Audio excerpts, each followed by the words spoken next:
I was gonna say, be ready with your questions. We're gonna have a question and answer session after this, and maybe some roundtable discussion, time permitting.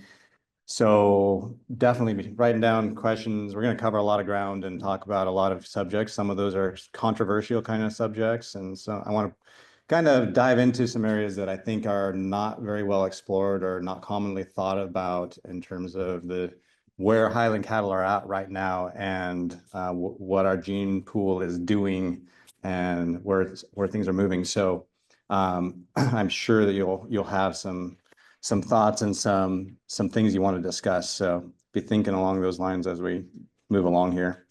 Um, okay, I don't have that in front of me anymore. Do I just minimize here? On too many different buttons. That. I think you're there though. Okay. We'll probably even get rid of this here.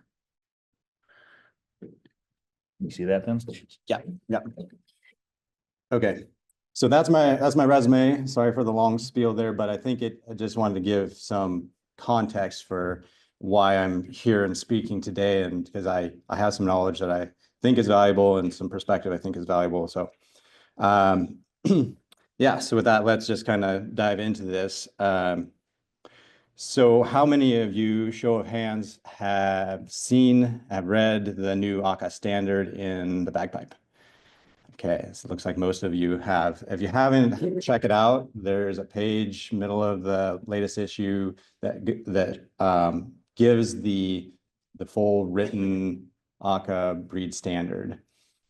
And so this is something that the association has recently decided to do. They've seen it as a valuable tool and something that is needed. And in fact, I think it's been a long time coming, really. This is something that we should have had quite a long time ago. Almost every breed of animal on Earth that people raise has a standard, whether it's dogs or horses or whatever. Every other breed of cattle pretty much has a standard. The reason a standard is a good thing to have, just some basics here, is that it's a go-to, it's a foundational reference. So you have the ability with a standard is to compare it to your own cattle and say, do my cattle fit what the breed should be? And there's some wiggle room and variance within that. We all have our slight nuances and preferences and directions we want to go with our breeding program. But that standard just gives us that baseline to say, okay, this is what a Highland cow is. And so that guards against genetic drift in some negative ways, where you can have populations within the association, within the breed in America, that are moving to extremes in different categories. And that can be kind of this insidious thing where we don't really see that progression very much over the years until it's like, oh, well, we have something very different at this point. And so now we have a breed standard. We can say, well, are these directions good directions? Are they healthy directions according to the breed standard? So that's, if you haven't read it, go check it out in the bagpipe. Definitely should be get familiar with that and use that as a tool in your breeding program and such.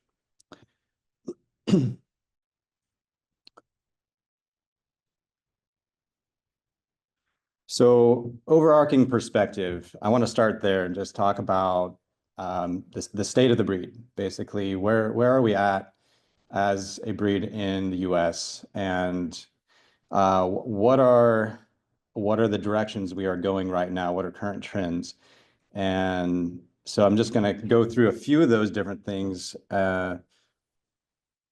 And so just to start out with, we might as well start with our sales and prices. And we're all kind of thinking that way right now after the national sale. It was amazing. There was incredible prices there, such that we've never really seen before. Definitely not that kind of average for sure. And that's, there's a lot of good about that, a lot of positives about price right now.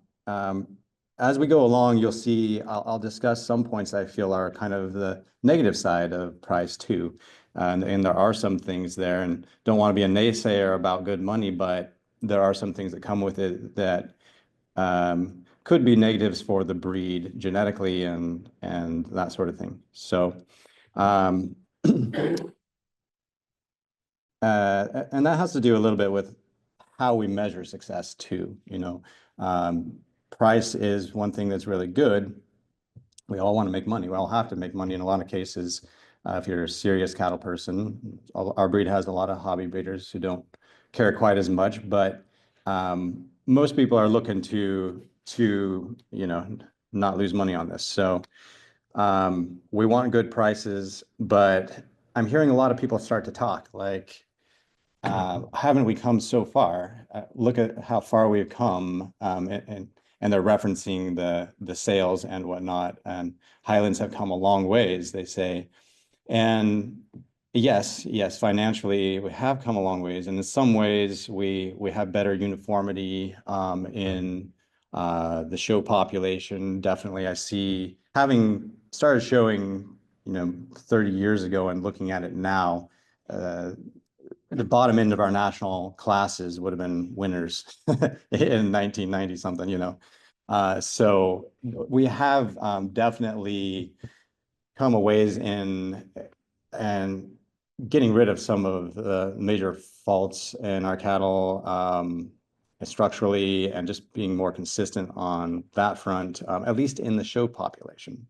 And I don't know if that's as true as you look at breeders across the nation who are not showing, but a lot of that is monetary progress, where we're seeing better money. But I tend to measure things more in terms of genetic integrity and functionality of the cattle. So when I'm saying, or when I'm judging, where's the breed at and how are we doing as a breed, I'm thinking less, well, are we getting $50,000 and more? Do our cattle do the job that we want them to do? Are they really functional at the ground level in the pasture, and can they be quality animals and long-lasting animals? And so that's more the way I look at it, and you'll see that that's consistent through this presentation, where my angle is functionality. So, and anybody who's been judged under me also have, that's kind of my bent is, well, does the cattle, do these cattle have the kind of structure and traits that really are useful? And so, so the question for me is, are we actually improving the breed? I hear this phrase, improving the breed, and what does that mean? It means a lot of different things to different people.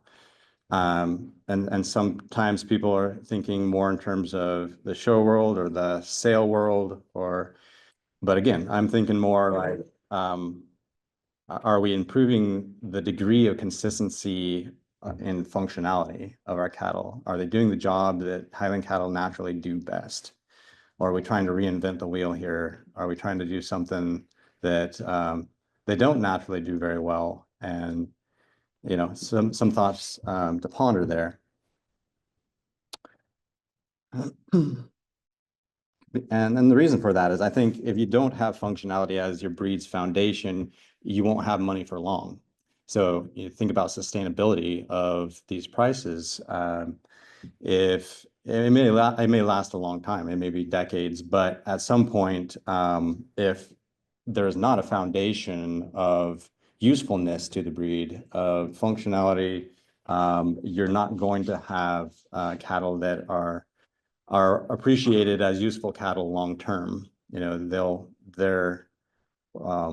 Their era in the limelight will spike and trend and come down again. So, and then what do you have at that point? You have to still have cattle that work. So, so some other things I'm seeing right now as far as trends go is, the gene pool is really being stretched in some polar ways. We have cattle on one side that are really being bred for the aesthetics, for cuteness, for smallness. And that's a big moneymaker, and it's a big drive right now for the breed. It's a direction that will probably continue to grow because there is a lot of money in it. And um, and so some of these prices we're seeing in the national sales are being driven by that in recent years. We definitely have a lot of pet buyers coming in, miniature breeders coming in and spending a lot of money on our cattle. And I think increasingly we also have on the other spectrum, we have people from the show world and other breeds are coming in, buying Highland cattle. They're used to paying big prices within their breed for show cattle. And so they're willing to pay quite a bit as well. There's quite a bit of that in our national sale this year. And and that's quite a bit of the influence. And this money that's being spent in these niche areas will continue to drive those niche areas. So where I'm going with this presentation, I'm going to try to balance that a little bit with getting back to the basics. And yes, we want the show world, and there's certainly space for even, in my opinion, a miniature Highland cow and a miniature association, I think might even be where that should go. But we need some foundational things to remain true to the breed. So another thing we're seeing is a large influx of new AI sires. You got both in the show world and in the color and miniature side of things, you have lots of bulls being collected, lots of new bulls. And the criteria for collecting these bulls, in the way I see it, is becoming less and less rigid, where basically if they're the right color and the right height, you have an AI sire. Or if they win a show, they're an AI sire. And I think those are extremes that are not very healthy for the breed.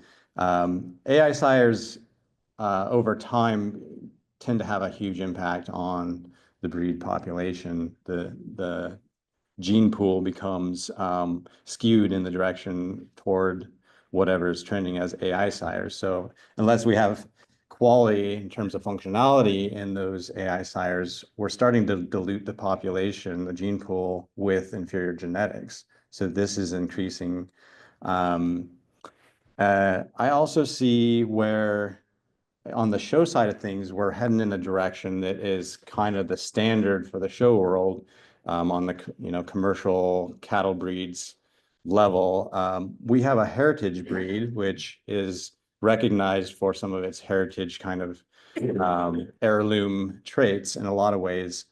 And they do a job that is highly maternal, traditionally. I mean, the use of Highland cattle in Scotland in the past and even today in quite a few areas in the Highlands is the crossbreeding cow.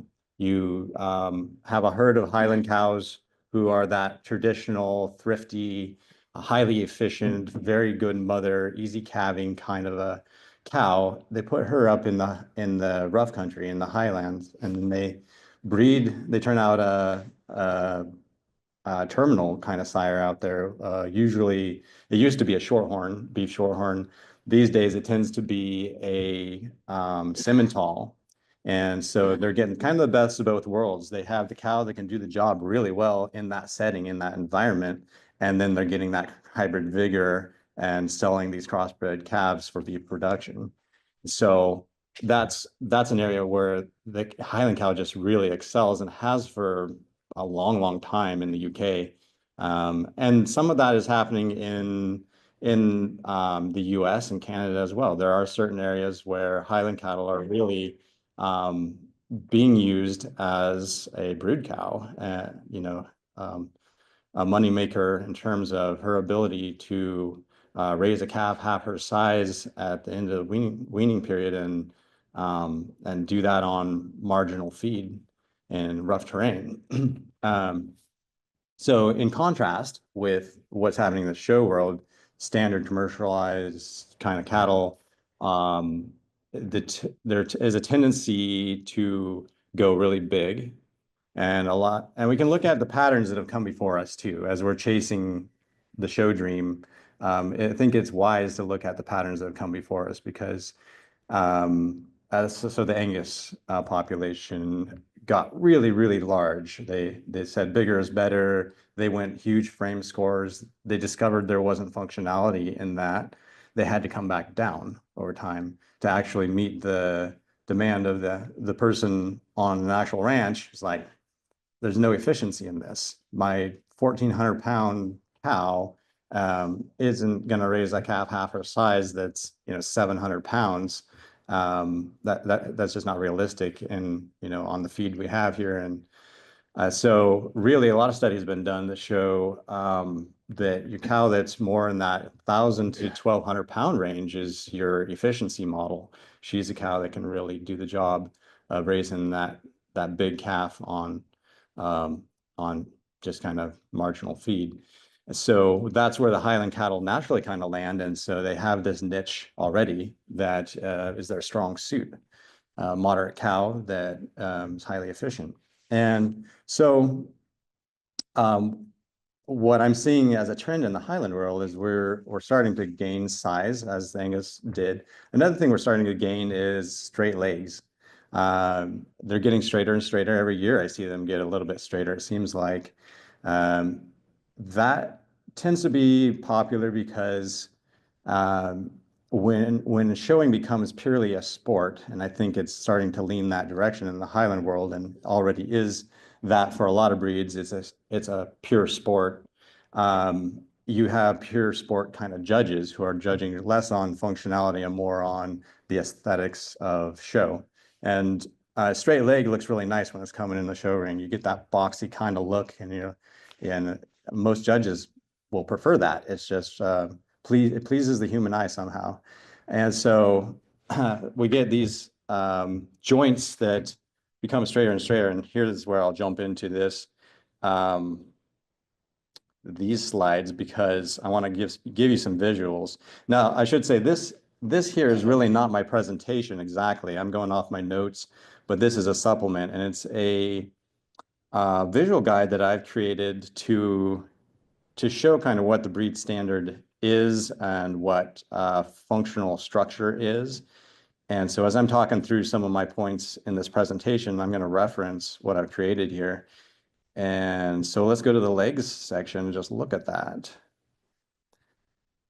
Okay, so hock and stifle. I have another section on pastern and whatnot too, but so let's just look at this for a second. Animal on your left, number A, or letter A, is kind of what I'm talking about. These are some current show genetics. This is actually a heifer born on my place that you can see as compared to B and C, where she has a lot less angle up through that hock and up through that stifle. I should also just point to the stifle here. This joint, can you see that on the screen? Yeah.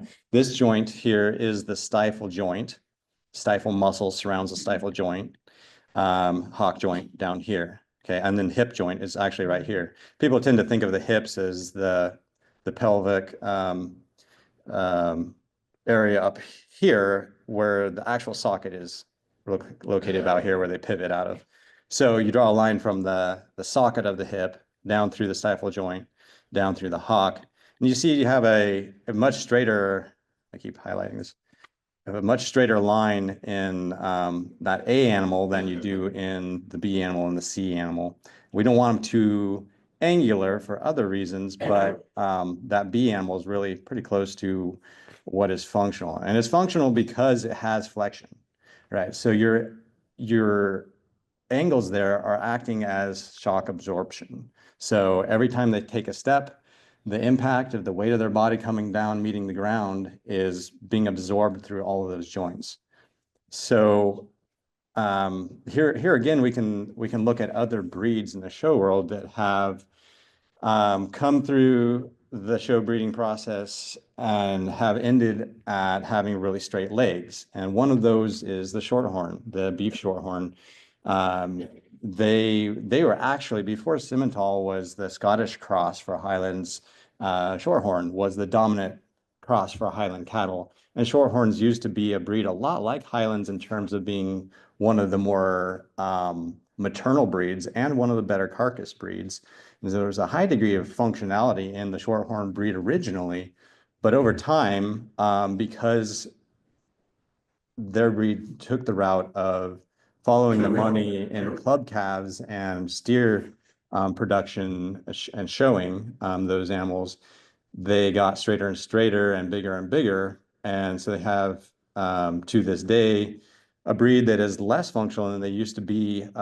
You have cows that are in their what should be middle age, kind of 6 to 8 years old, that are already getting arthritis in their stifle joint, and that's just due to the lack of angle in that back leg. So it looks great in a show ring, but does that work in the pasture? And something we need to be really conscious of ourselves, I think, Highlands, because the Highland cow is adapted naturally to being on hill country, and her niche advantage is actually as a hill cow, and that actually naturally required quite a bit more angle. So you think about the need for shock absorption on flat ground, where you're stepping easy and everything's kind of level, versus trying to slide down a hill, trying to keep your stability on rough terrain. You have to be able to get down in those joints. You have to be able to take some impact. The Highland cow is naturally more angular than most breeds for that reason. So our average, if we want to keep them in their niche, and I think it's wise to kind of pursue their natural strength and maintain their natural strengths. I think that's has a lot to do with what preservation of the breed is. I think we need to keep a little angle in our cattle. So that's one thing, a trend in the show world that I see. Now, some of you are gonna get the impression that I'm anti-show or something. Like I said, my background has a lot of showing, fitting, competing in shows. I love showing. I see a place for shows. I think that is something that is it's a really good way to expose the breed, to promote the breed, to knit Highland breeders together too. It's just fun to go to a show and to mingle with other people, get their perspective, and learn about their genetics, and you're able to promote your genetics. And then, if the judging is good, there should be also this layer of selecting better and better structure and traits. Some of that requires, though, on the judging side, experience with Highland cattle, because if we don't know what the breed standard is, and we don't know what a Highland cow is, how are we going to very specifically say that's a good Highland cow versus just a good animal in terms of commercial value? So this is where the breed standard kind of comes into play a little bit, is we can say, okay, well, we can use this as an educational tool. We can use it to educate judges. We could even use it as a basis for educating our own breeder population, and having more breeder judges, such as what I do, be part of the mix that is in the judging world. And I say part of the mix because I don't think they should go too extreme that direction either. Most of your other countries that show Highland cattle are showing with breeder judges only, or almost entirely. I really think that there's value in bringing in some of these judges that are trained scientifically. They have the background of anatomy and physiology and genetics that play into their decision making in the show ring. And your average Highland breeder, they might have some of that, but they probably don't have it at that level. So having a mix of whatever proportions, I think, is healthy in the show world, where you have breed experts, specialists, and you also have the science and whatnot that's at play there from the other side. So, but I do think we need to have a little bit more focus on this point, in my opinion, on breed preservation and specializing in Highland cattle as Highland cattle rather than something they're not. So as we move forward, let's see, current trends in breeding. All right, so this is something that I think is a fairly overlooked and not very known issue right now in the Highland world. We are trending more and more to highly inbred cattle in the US. And on the front side of our pedigrees, we don't really realize this so much. That you see all the names from different parts of the country, and you're like, well, these look like outcrosses potentially or not directly related. But if you study the pedigrees and you look back like 5, 6, 7 generations and you start counting the commonalities of sires, you might be rather shocked, especially if you start to look at what is most popular genetically, and especially in the show world, you start looking at some of those pedigrees. I've been studying. There's been this whole buzz about NT821 and double muscling, and it's kind of caused me to start to look at the roots of that. And the Australians have done a lot of work on this, and they have narrowed down on one Canadian import bull from the Oban bull sale, Leodus of Doonside, who was part of the foundation of the GOF program in Canada. They had a big bull test. They were very growth focused, and that bull was their foundation sire. Because the US in the 80s and 90s and even up to today has had a more of a slant towards performance, toward growth and muscle and beef characteristics, we very quickly snatched up those Canadian genetics and said, oh, this is the best thing we can find. So that has been compounding over time. He's not the only sire. There's several others that are kind of in this category, but he's probably the one that we're seeing the most line breeding with. Happens to be apparently the double muscle carrier as well. But in this region and in the Midwest and most of the states that are closer to the Canadian border, especially, we have a lot of GOF breeding. You have a lot of Leodus of Doonside, and it's back there 7, 8 generations perhaps. But it compounds rapidly. GOF themselves were line breeding with that bull to the extent that they, in their own cattle, a decade later, had him probably 4 or 5 times. And then you take those animals from that generation that were sold to the US, and we loved them, and we started breeding them together, and 5 on 5 is 10, and then 10 on 10 is 20, and so on. And so you start to look at this as time has progressed, and now we have, especially in these areas up close to Canada and in the show population generally, you have quite a few cattle that are, I would say in that niche, probably over 20 crosses to that sire are very common. It's common to find that. I'm looking at my own cattle. I have, most of them are over 5 crosses. Some of them are over 20 crosses. And I've been doing some random, just looking without bias, just pulling an animal from the herd book and counting how many times did they go back. And some of those have been over 40. Some of those have been in the 50s.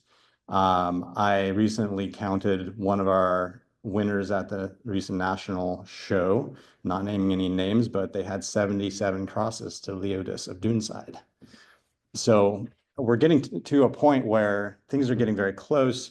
Our best genetics are related, and we don't even realize it a lot of times, but something that needs to be paid attention to, because we're locking with line breeding, you're locking in traits. You're getting very consistent. You're whatever you have is going to be kind of permanent in a way, or very hard to breed away from. So if you have flaws and a breed still has some flaws that need to be dealt with, then you need to be really conscious of the fact that you're locking these things in a way that's going to be hard to get away from.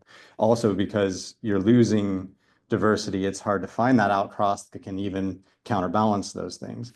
So that's a trend I see where line breeding is happening. And there's the problems of line breeding too, is it brings out hidden recessives. It also, over time, has a tendency to cause what's called inbreeding depression. Basically, as a lack of vigor. The more genetically diverse you are, the more vigor you have in the population. Wild animals tend to have really strong vigor. Highland cattle have started that way, where we have these traits that a Highland cow is known for. She is intelligent. She is a very strong mother. That mothering instinct is really good. Her calves, they jump up and nurse fast. And I've been hearing people, new breeders especially these days, are reading our brochures and saying they're supposed to have all these heritage breed traits, all these things that kind of came about because of natural selection. But my experience, they say, is that these first 3 cows I bought, they didn't calve well. The mothers seemed disinterested and the calves were lethargic. And I'm like, well, why is that? And not saying it's necessarily entirely on inbreeding, but that is something that comes with it. So we need to pay attention to, in terms of, again, breed preservation, and it's something the association is interested in. We need to be thinking about line breeding, inbreeding, and what it might be doing to our population. There's a lot more to be said about that and double muscling and all that, but maybe we'll talk about that in the discussion. All right, so you can see where we're really getting stretched in all kinds of ways that are extremes and polarities. And that's where this breed standard can come in at this point, better late than never, and anchor us a bit and just try to keep us centered. I think that will go a long ways toward breed preservation and keeping a right perspective about what a Highland cow is. Let's see. Another trend I see is with the rise of prices recently. I mean, it's been, most of this decade now, there's have been really climbing. I've been talking to some of my beef producer friends and clients, and there is an outcry for steers, for beef animals, because they're getting priced out of beef production. There's a guy in Oregon who used to buy all the cattle from Washington, Oregon, Northwest region for his beef production. He was buying all the B grade kind of cattle. Well, all the B grade cattle these days are being sold as breeding stock because there's money in it, right? And so you can't hardly find anybody that's cutting their bull calves for one thing, because they're worth more as a bull. And then even if they have a steer, that steer is being sold for $3,000, $4,000 sometimes, and just because somebody wants a steer pet. And so it's really becoming hard to maintain this functional part of our breed, which is the production of quality beef. So there's a whole lot. I can just go off on a rabbit trail on that too, but I think there's some need to be thinking about the gene pool in terms of what's coming in, that should be getting eaten, right? We should be eating a lot of this, and if there's no money in eating it, then we're not going to eat it, and it's going to become our breeding cattle, and that's what's happening. And so our gene pool is getting diluted through that, just not having that base layer of functionality. So another trend that I see. We also, on the miniature breeding side of things, we're taking some of our best genetics and mixing it with chondropositive dexters. We're starting to lose some of our genetics that are the better breeding animals, just because they're getting crossed and then, going down that line of breeding small cattle. All right, let's see. Okay, meanwhile, I'm giving you all the bad news first, or there will be a little more positive toward the end of this. But some of these trends are not good. Those are sort of the progressing trends. Then there's points of neglect. And things that are being neglected are udder quality and foot quality. I already said genetic diversity, calving ease. I already said beef market, and just use of Highland cattle in a cow-calf kind of setting. So I'm going to talk about each of those a little bit. Some of them I already talked about, but let's talk about udder quality. I'll use my reference material here again for that. I think it's above us here. Let's see. Nope. I should have put this in a PowerPoint. That would have been easier. Let's see. Okay, here we are. So udder quality.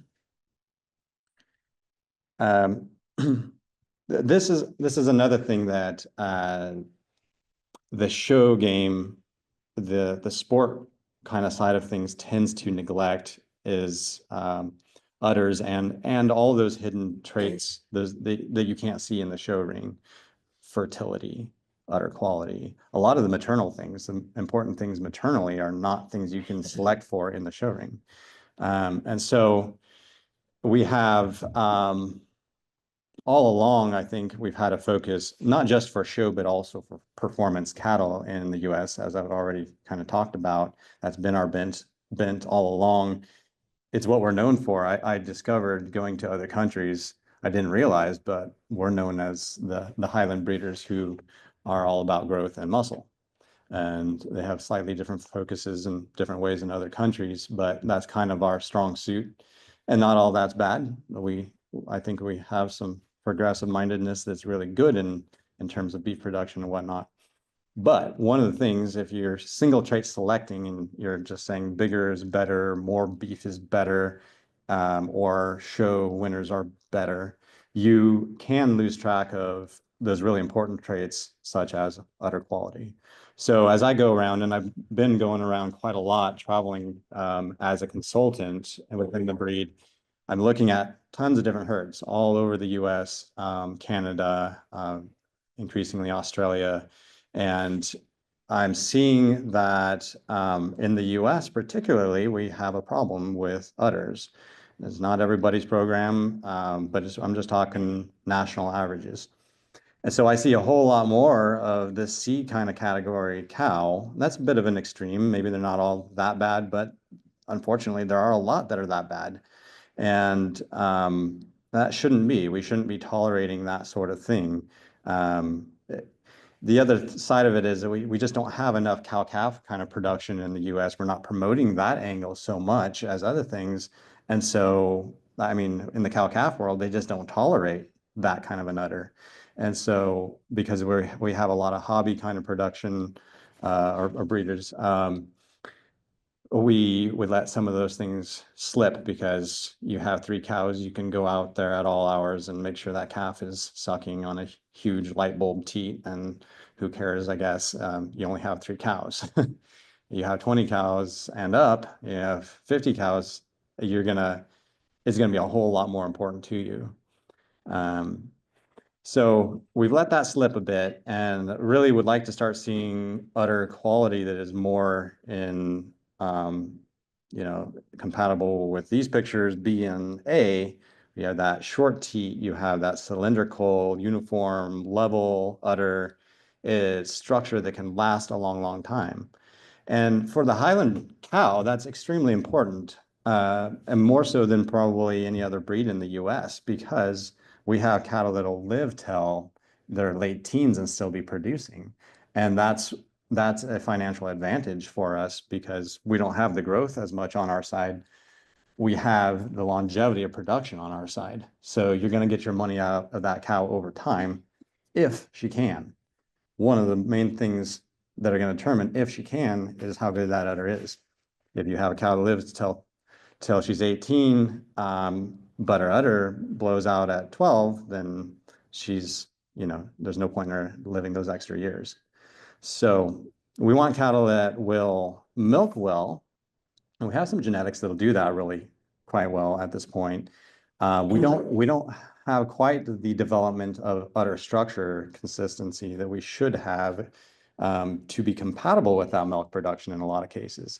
And so we see even in impact dams, and this is one of the downsides of that, not to bag on impact dams, I'm a really big fan of that whole evaluation, and I think it has some positive things. One thing though is that the high milk production that tends to get that cow status as an impact dam in the first 5, 6, 7 years, she might become an impact dam. A lot of that's due to her heavy milk production, but it doesn't actually gauge how long that udder will last. And so some of our heaviest producers become these impact dams and then expire otherwise in their midlife. And they're not really the kind of cows that we need for the breed, the way I see it. So we definitely need to be thinking about that, especially again, going back to AI sires. People are using these bulls. You get a picture, maybe a video of an AI sire, and he's impressive, and you're like, well, that looks real good to me. But need to be thinking a little bit more long term, like what does that bull's dam's udder look like? What did it look like when she freshened? What did it look like when she was 10, 12? And what does that sire's bloodline, the paternal bloodline, does that have a record of udder quality? And we just don't think quite as far back on these things and broadly on these things as we ought to. And so these AI sires, again, highly influential. Some of them are not backed by the kind of udder quality that we need. And so they're massively flooding the gene pool with all kinds of garbage that way.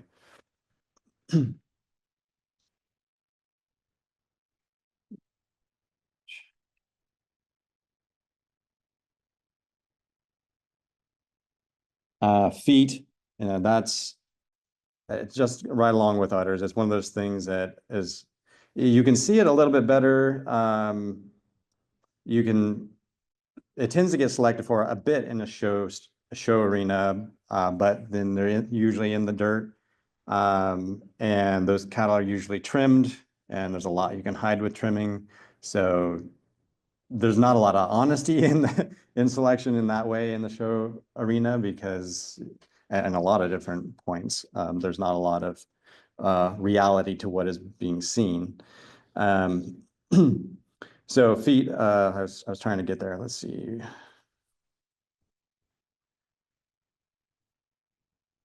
No, it's pasture's feet. Yeah. So as I go around different herds, I see a whole lot of these flat-footed, splay-footed kind of hoof patterns, and I'd like to see a whole lot more of this like B category. They're straight ahead, or D. You really see they have that elevation to the heel. They have that cleft. You see in the middle of that foot there, it's just pointing things inward and downward. And the advantage of that is it can wear off. It can actually self-trim. And so you have a foot that doesn't have to be trimmed over the duration of that cow's life. Now, in contrast here in slide C, you have that long, flat, shallow foot. It can't trim. It's not aimed at the ground, especially in soft kind of soil conditions. You're going to have a problem there where that animal has to be trimmed every single year because of that. And so that takes some of the functionality, again, out of that bloodline, if you've got to trim their feet every year, then, well, that's not profitable. It's not ease of management. Let's see. Oops. Okay. So, and then I said calving ease was one of those things that we're neglecting. Again, talking to new breeders, I hear a lot of them say, I have calving problems my first year. And I read that this was the best calving ease breed. Traditionally, they are. Traditionally, that is true. And I don't think we're wrong to promote that as a breed. And we should be angling that way to say, our cows don't have problems. But we need to be able to back that up with cows that can actually do that. And what I've seen as we trend toward more performance, more growth, more muscle, I think more muscle particularly, we're starting to breed out the pelvis in these cows. I think we're really losing a lot of hip. I have a slide here. Here we go. Yeah, there's a trend I see toward more of this style animal on the bottom right, that D, where they just have this sort of a sloped and narrow kind of pelvis.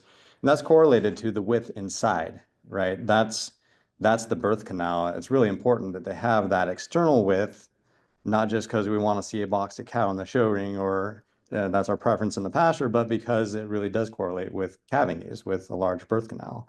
So this animal on E here on the right is more what I want to see, in terms of a calving ease design. You have those battleship hips, they're almost disproportionate to the rest of the animal. The traditional Highland cow tends to be this broad, deep, and very wide hipped kind of an animal.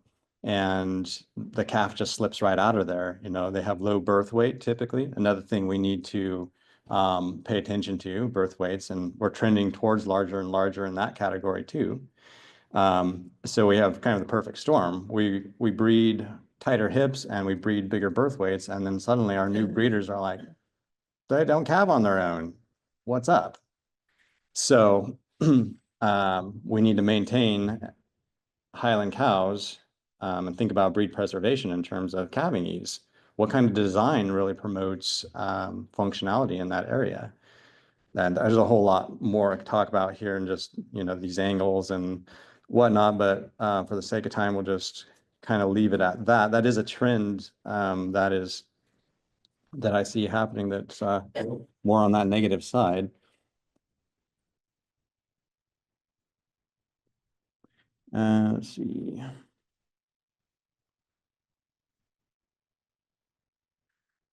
And then I said cow-calf production. I've already kind of talked about that and the beef market. Those two things are sort of foundational to our breed, I believe.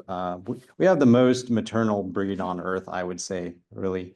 Natural selection has dictated that they be animals that can take care of their calves, can do it on their own for hundreds and hundreds of thousands, however many years they have developed as a breed. They have been doing that by themselves. And so we have this great potential as a breed to be angling our cattle in such a way and marketing our cattle in such a way that we're trying to get people in niche areas where Highland cattle can really thrive and do a better job than other breeds, get these people interested in having Highlands as part of their cow-calf production.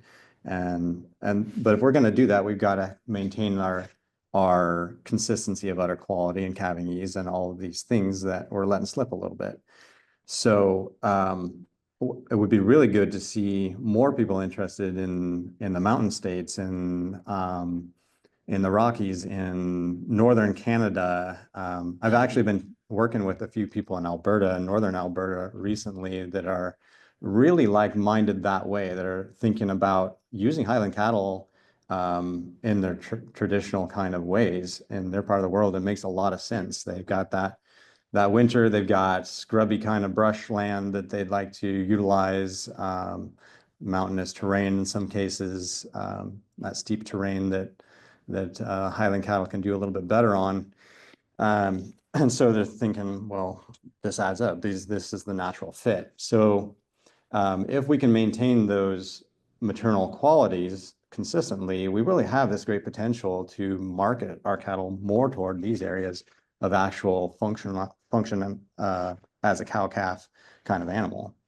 And so that's one of our neglected kind of areas of focus and marketing and selection. And so if you're going to name one evil that kind of drives all of this, more or less, it's single trait selection. We need to be thinking about Highlands as a whole and what the Highland cow is and what she does best, and try to avoid these paths of singular focus, whether that is beef production, growth rates, muscle, whether that's show type. These are all traps in a way where we're not really thinking holistically. We're not thinking about breed preservation and keeping these cattle really good at what they're naturally good at. So what are those things that Highlands are naturally really good at? I've already talked about them a little bit, but I'll just go through this list one more time. We have a breed they have natural instincts. Because they're wild, origins as a wild breed, they have intelligence. They have ability to sort things and reason through things, and some of that plays into production. It plays into how well they can navigate and thrive in, say, a rangeland setting. It takes wild intelligence for animals to be good at traversing a terrain that might require memory. It might take intelligence to navigate obstacles, get to water sources, that sort of thing. Wild animals do that instinctually, and they do that naturally very well. Highland cattle can have that advantage in intelligence. I think this is less an economics thing, but preference-wise, I like to deal with cattle that can think through things as well. And management-wise, that's an advantage, at least on my place. And I think it tends to be for most Highland breeders, because most Highland breeders don't have more than like 10 or 12 cows. And so we do have that kind of niche where intelligence is a good thing. Most breeds have, through the process of line breeding, bred out a lot of the intelligence, and they've created a very uniform cookie cutter kind of cow that is great in a feedlot. It's great in mass production of cattle. You don't need the intelligence aspect of it quite as much. In fact, they don't like smart cows. Smart cows have a mind of their own. They don't do what you want. And so if we're going to compete in that world, we just about have to go down the same road of making them that way, breeding the brains out of them. So we also have a breed that you have this hair coat, right? We have advantage in insulation, and I think there is a correlation, and I think it needs to be studied more, but a lot of people believe, and I think there's some truth in it, that the hair coat actually keeps the Highland from having to put on that huge fat layer for insulation that a lot of other breeds have. So that's an efficiency, because you can stick the same amount of feed into a Highland cow, and your ratio of fat versus muscle and your deposition of fat into marbling versus back fat that needs to be trimmed is a lot better.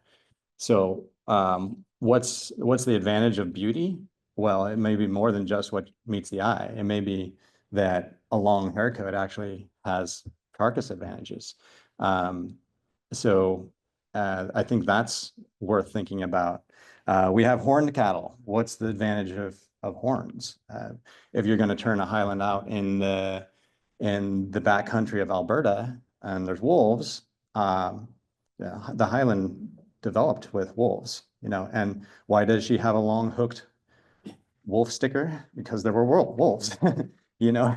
And so again, thinking about sort of cow-calf production and rugged terrain, you've got an advantage there with a horned cow that can defend her calf. And I grew up in Washington State. There was predator animals there. We had bears, we had mountain lions, and our Highland cows would chase the bears out of the pasture, and the bears were scared. They were running. And you know, they see a horned animal coming out, they're like, that doesn't look good. You know, so that is something that, there again, we have no focus in the show world on horns. I was told, you know, when I got into showing, that you want that beef type body, you want that performance at a certain age. They could have 3 horns or no horns, and we don't care.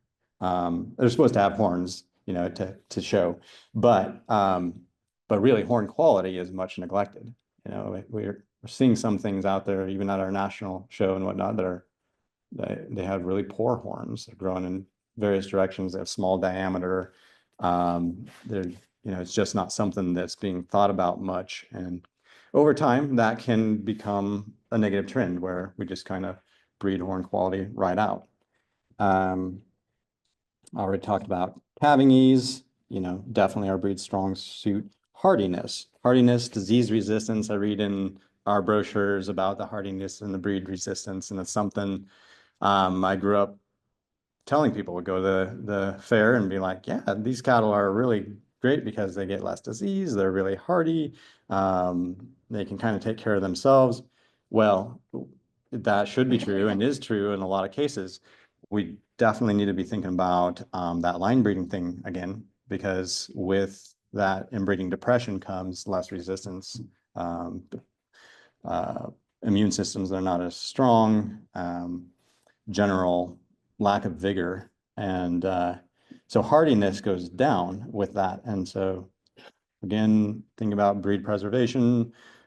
Where are we going with that? Fertility, another one, can also be closely linked to inbreeding. Fertility tends to be something that it decreases if it doesn't have a very direct focus in an inbreeding program. Some inbreeding programs have a focus on fertility. I think like the Angus world has done a really good job of sort of making sure they maintain certain traits along the road of inbreeding. However, it's kind of counter to the natural genetic correlation there. The other thing that's counter correlated that way is muscle. So with muscle mass comes decreased fertility on average. There's just a negative correlation between the two things. So if your females are becoming more and more muscle bound, you're going to tend to have less and less fertility. Now, and we could get into like NT821 and that discussion of double muscling and the line breeding of Leodessa duneside, and your wheels start to turn, and you're like, we need to be thinking, we need to have some caution around that and be thinking about how fertile our cattle are and will continue to be. I'm cruising along here. How am I doing for time? When is our break? Does anybody know? 3 o'clock is the break. 3 o'clock? Okay. How we're doing? About an hour? Oh, we're doing good. Okay. Okay, so that's all my negative Nelly stuff. I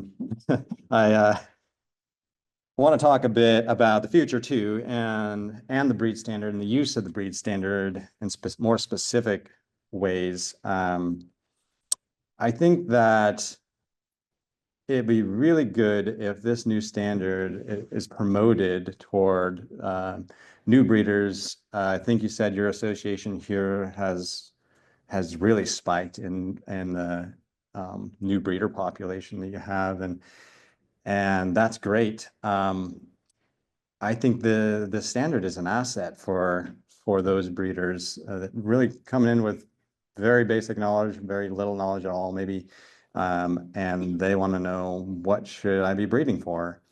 And so this standard gives them a platform, a place to start where they can say, okay, I bought this one or that one, or maybe they even are smart enough to get ahead of the game and they take the standard and they go out and when they're buying and they're like, that looks like a good one, and but it should be informing kind of people's breeding programs and even people who have been at it a long time. I think it's something that we should start to incorporate more and more, thinking about a lot of these different traits that are valuable and just sort of essential to what a Highland cow is. And I believe there needs to be a lot more education around this by our associations. It's like, okay, we have this standard now. Are we just going to let it sit in the back corner? Or are we going to say, here is what we are. This is what we do based on that standard. And I would like to see more and more there be interest in judging Highland cattle from the breeders themselves. Now, the U.S. has leaned away from this for a long time for a couple different reasons. One reason being that we have had such an interest in the commercial aspects of Highland cattle that we've tended to like the commercial style of judging in a lot of ways. And like I said earlier, not all that's bad at all. I really appreciate a lot of that in the judging system. However, I think we do need that aspect of just having Highland cattle specialists judging Highland cattle. And so I'm going to be setting up some educational material. And one of those things is this, I'm going point by point through here. And this isn't the standard, but it's sort of a supplement that'll show you, just what is correct structure and why. And that's something you don't hear as much in the show ring too, is they'll say this is wrong or that is right, or they'll use some big judging word that nobody understands to describe it. But there's not that educational element where you're breaking it down and saying, I've written several paragraphs and a why section on every single category. There's a why section that talks about, why are these angles and these attributes actually important for the Highland cow, scientifically and environmentally and aesthetically and whatever. So this is a resource I'm hoping will really be valuable for breeders. They can get the visual, they can get the why part of that, and start to understand really what is best in breeding practices. So along with that, I'd also like to have some, what do you want to call them? Clinics, I guess, judging clinics, and invite people like yourselves and whoever's interested to come and learn how to judge. I mean, it's one thing to have an eye for cattle. That's a starting place. Hopefully, you kind of start with that and you have some natural affinity towards seeing these things. But just adding that layer of, okay, in a show ring setting, you have cattle coming at you fast, you have big classes, you have a lot of things to consider and sort. You have to kind of triage really quick. And that takes some skill. Not saying I'm actually that good at it. I'd like to get better at it, but I do have some of those things that I can contribute to people who want to learn more about how to evaluate Highland cattle. And I think with the increase of people who are interested in judging, we'll have more and more people who are Highland cattle experts actually selecting our cattle. Now, I forgot to mention the other reason why the U.S. has leaned away from this in the past, which is bias. People are, that seems like a logical kind of conclusion. You have breeder judges, they're going to want to pick their cattle. They're going to want to, choose their friends. And and so there is always that potential. all these other countries outside the US, Australia and Scotland and Germany and everywhere you look except for the US, you have breeder judges breeding the cattle, and they've considered that point of bias, and they weighed those things, and they've come to the conclusion that it's worth the risk. To have Highland specialists judging, it's worth the risk to have the potential for bias. Now, we hope that people are ethical, and when I'm judging a show myself, I try to have my blinders on to who's in that lead and whether or not I know that cattle's genetic background or whatever. I'm just trying to breed the cow that comes or judge the cow that comes in front of me. And hopefully your judges are thinking that way. But in Scotland, I was there for 7 months. I did their show circuit and the big shows, the Royal and all of those ones. And their judges, they're usually breeders who have been doing it for 30 or 40 years or their whole entire life, 60, 70 years or whatever. And their grandpa did it too. But not always. Some of them are young judges coming in, and they have some scientific education. They have more recent history with Highland cattle, and they have some good things to contribute too. But what tends to happen is that you'll have one Highland cattle expert with his opinions of what's best or her opinions. And the next year you will have this other breeder, their neighbor or their fellow show competitor. And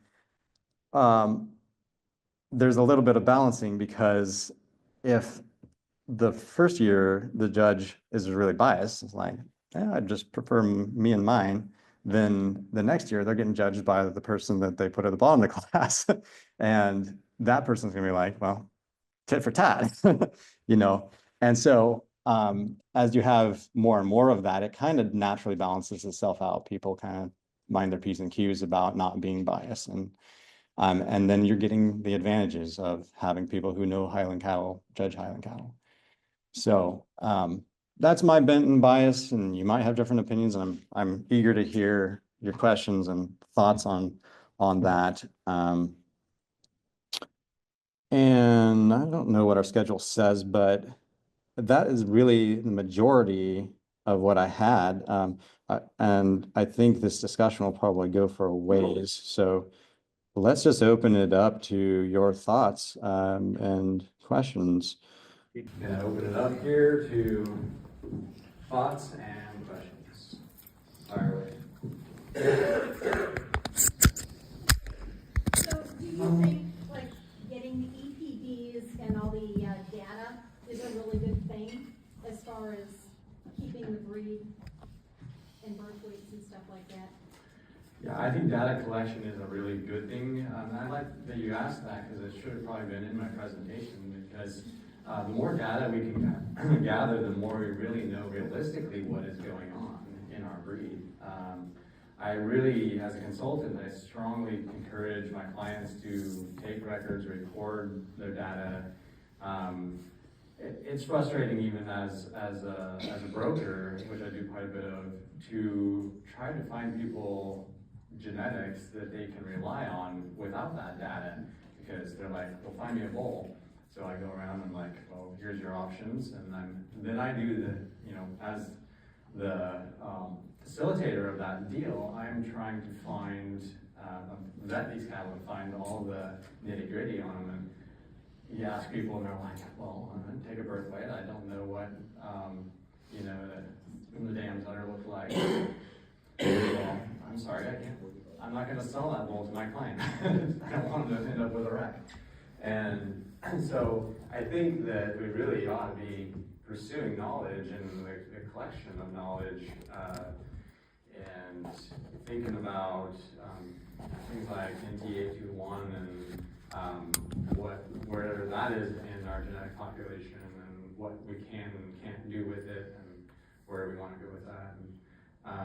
And certainly carcass data, growth rates, all of these things are important.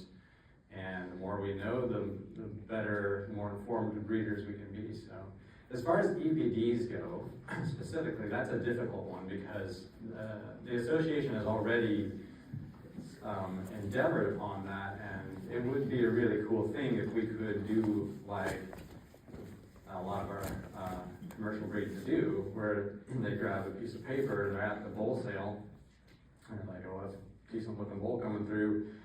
He's got the biggest ribeye, he's got the best intermuscular fat and all of that, but also he has all these expected progeny differences. Oh, well, it looks like he's +5 for milk production, and he's -2 for birth weights, and so that's a real advantage. They can make some really good educated guesses at what his production can be.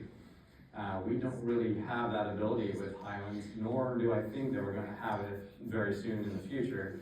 The main reason being our population is small and our demographic are more hobbyists than people who are actually doing it for a living. So because of the hobbyist thing, you don't really have a lot of people who have the desire to really pursue economic traits and functional traits. They just want a pretty cow in the backyard. And then just, in terms of numbers, it's, EPDs are built off of large population statistics. So there's accuracies. If you read other EPDs, you would see a little category for accuracy on all these EPDs. So it's not just the numbers you see, it's how accurate those numbers are. And so you might see a +5 weaning weight bull, and if his accuracy is really bad, and you're like, I can't really trust that. But the accuracy is built on how many calves he's produced. And so many of these AI sires are, they have hundreds and hundreds, thousands of progeny already perhaps, and a lot of data that's been gathered on those, so they can have these strong accuracies. That's the main problem with Highland cow EPDs, is you can't really generate a strong accuracy level off our small population. Yeah, I mean, some of our best AIs, more prolific AI sires that have maybe over 100 progeny, 200 progeny might be like a lot of calves for a Highland bull. Whereas, like I said, these other breeds have hundreds and thousands of progeny. So, but at the grassroots level, at that basic just level of responsible breeding, I think Highland breeders could do a lot more to gather data and share data and be thinking that way. I have twofold question. First is regarding NTA 21. What's your view of mandatory reporting? Controversial subject there. The question is, what is my view of the mandatory reporting of NTA 21?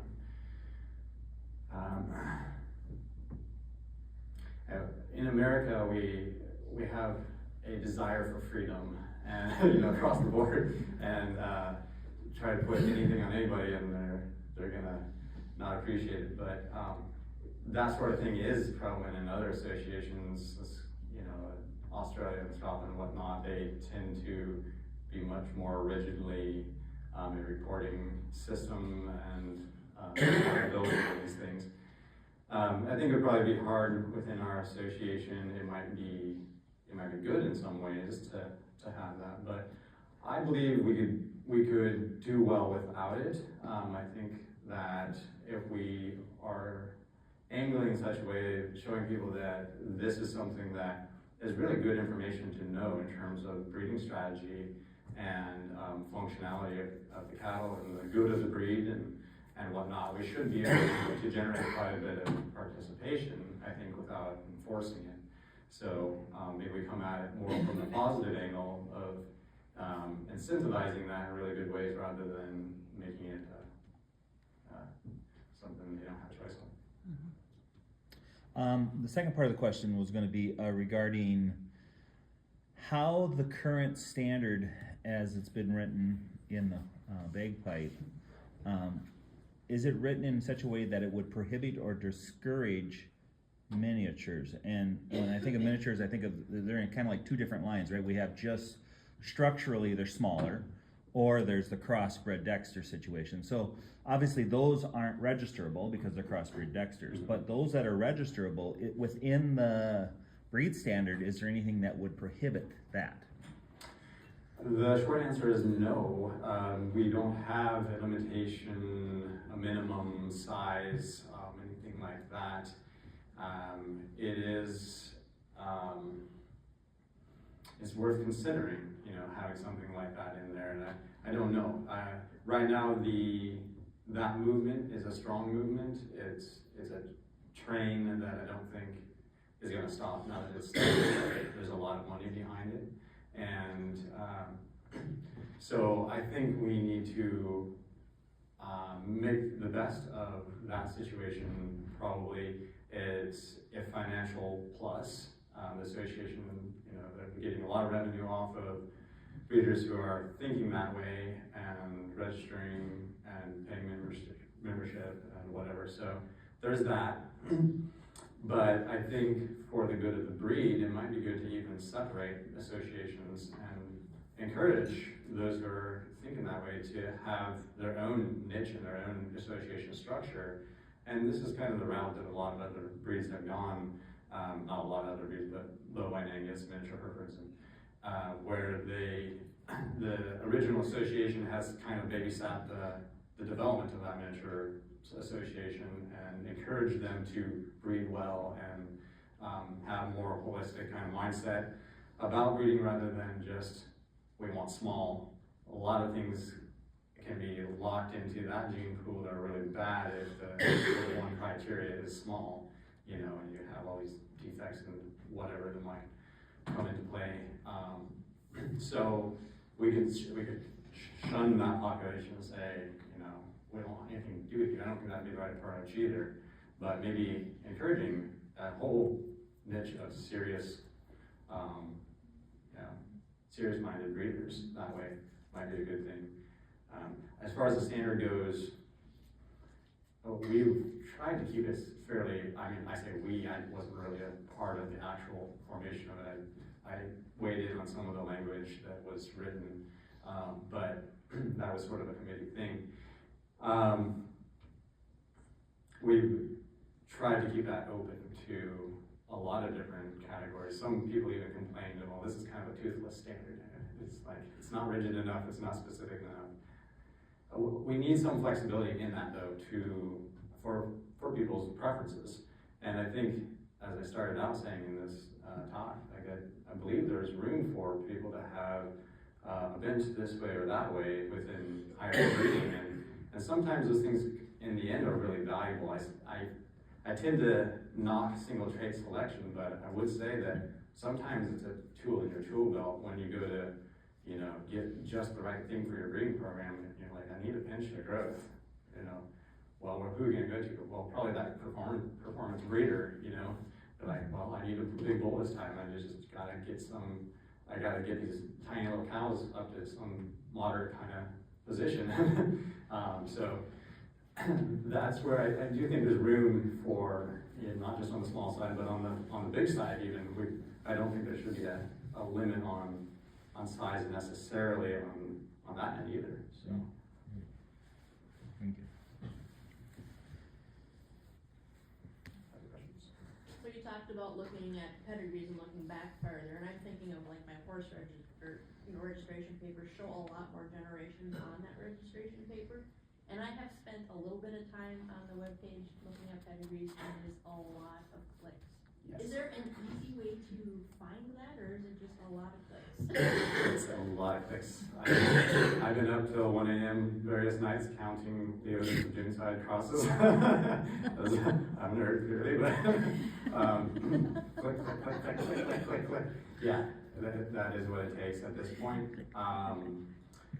So that's like hours of research. But one thing that I would like to see developed in our herd book search is an inbreeding coefficient. If you get on the Canadian website, you'll see they have these statistics, and they will even list all the common ancestors and what percentage they represent, and then they'll do a inbreeding coefficient which actually gives you a number, like 1 or 2 would be pretty minimal.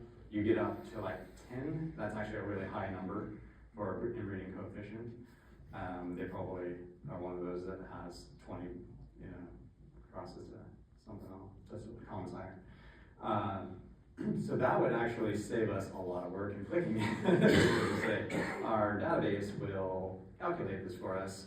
There's your number, that's how inbred it is. And these are the ancestors. And importantly, these are the ancestors that are part of that inbreeding, because that makes a big difference. If it's a really quality animal, we might like to have a lot of those traits stacked up. If we got a lot of problems there, watch out. So. You also mentioned the herd book, the printed one. It's always been a mystery to me. I've never seen one. How do you use those? What's in them? Do they print them anymore? I'm not sure. I don't think they do. I don't have one in my possession as well, just clicking on the computer. Yeah.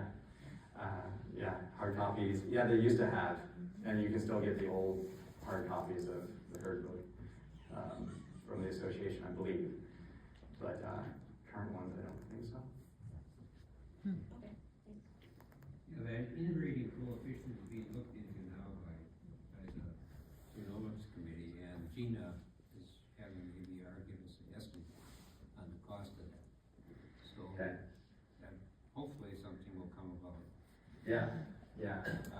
Mark said that they're working on, ACA is working on that as of recently. They're working on this idea of having an inbreeding coefficient in our system. So might not be too long. We'll see what the cost is and whatnot before we have that kind of data at our fingertips. When you talked about carcass traits, can you give some examples for everybody what you're actually looking at on carcass traits, or what you think are most valuable when you're doing that? And can the average person go to the butcher shop after they've taken their animal in and look at those things themselves?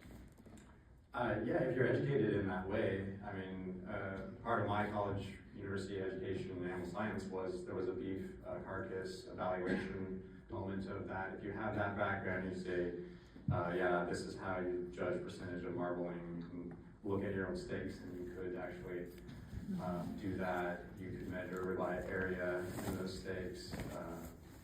That sort of thing can be measured. You can't do that on everything. Beef tenderness, you're gonna have to send that out to the lab clearly to do your DNA work on that to see the markers for tenderness.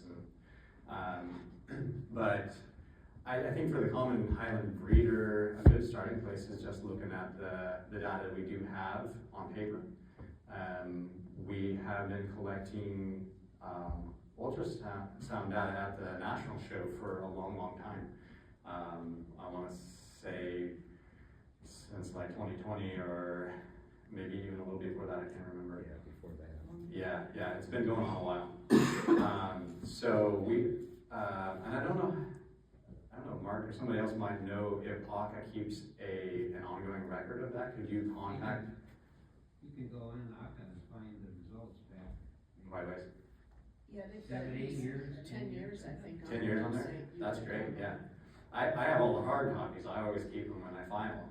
But it sounds like you can actually go on the website and find these things. So pull up that ultrasound data, and you have a bunch of different categories. I wish I could show you an example, but when you look at those, you have the animal's weight, you have the animal's ribeye area. These are vertical columns, well, it's actually a horizontal row for each animal. But the vertical columns are weight, ribeye, back fat, intramuscular fat, and scrotal circumference. Not a carcass thing, but they measure scrotal circumference as well. So the big things to look for in that data are the correlated categories. So one of them to start with would be body weight to ribeye area. So that's an easy one to do. It's supposed to be pretty close to 1 for 1, 100 pounds or 1 inch of ribeye area, 1 square inch. So that's That's kind of the first category you look at. You're looking down your list of show bulls and you're like, okay. And a lot of these end up being your AI sires, you know, a lot of these national show bulls. And so you're like, oh yeah, so these AI bulls I want to use, they've got, you know, he's a 1,300-pound bull, but he's only got an 11-inch ribeye. Well, it's not a very good ratio. We want to see something on a 1,300-pound bull is more like 14 or 15-inch ribeye. And then the other correlation that's good to look at is intramuscular fat versus back fat. And I was talking about, you know, the use of calories. You pay for those calories that you put into the animal. You want them to be used efficiently. So that's a good correlation to look at too, where you're looking at the back fat numbers. They're almost always they're about 0.2 something on these show animals. They've been fed a lot for show typically, and yet what we find with high-end cattle is that back fat is really quite minimal for a heavily fed animal. 0.2 something inches is, you know, you're talking like a 1/4 inch of back fat. And most of these, even the older show bulls, tend to not have over a 1/2 inch. That's rare to have 1/2 inch of back fat on a highland. So what we usually see is really good or moderate to good marbling with really minimal back fat, which is good carcass data on average for highlands. Within that good trend, we see some outliers. Some of those are really exceptional. So a really exceptional kind of number would be like, we have something real close to a 1/4 inch or less of back fat, and yet this animal's like a 3 something or a 4 something for intramuscular fat. Those are high numbers for intramuscular fat. On the flip side, you wouldn't want to see like a 1 or 2. That would be a pretty minimal kind of an intramuscular fat rating there. So there is some data. There needs to be more interest in that data and more people studying that, I think. Get savvy on that and add that information to your decision-making process and grading and have a leg up.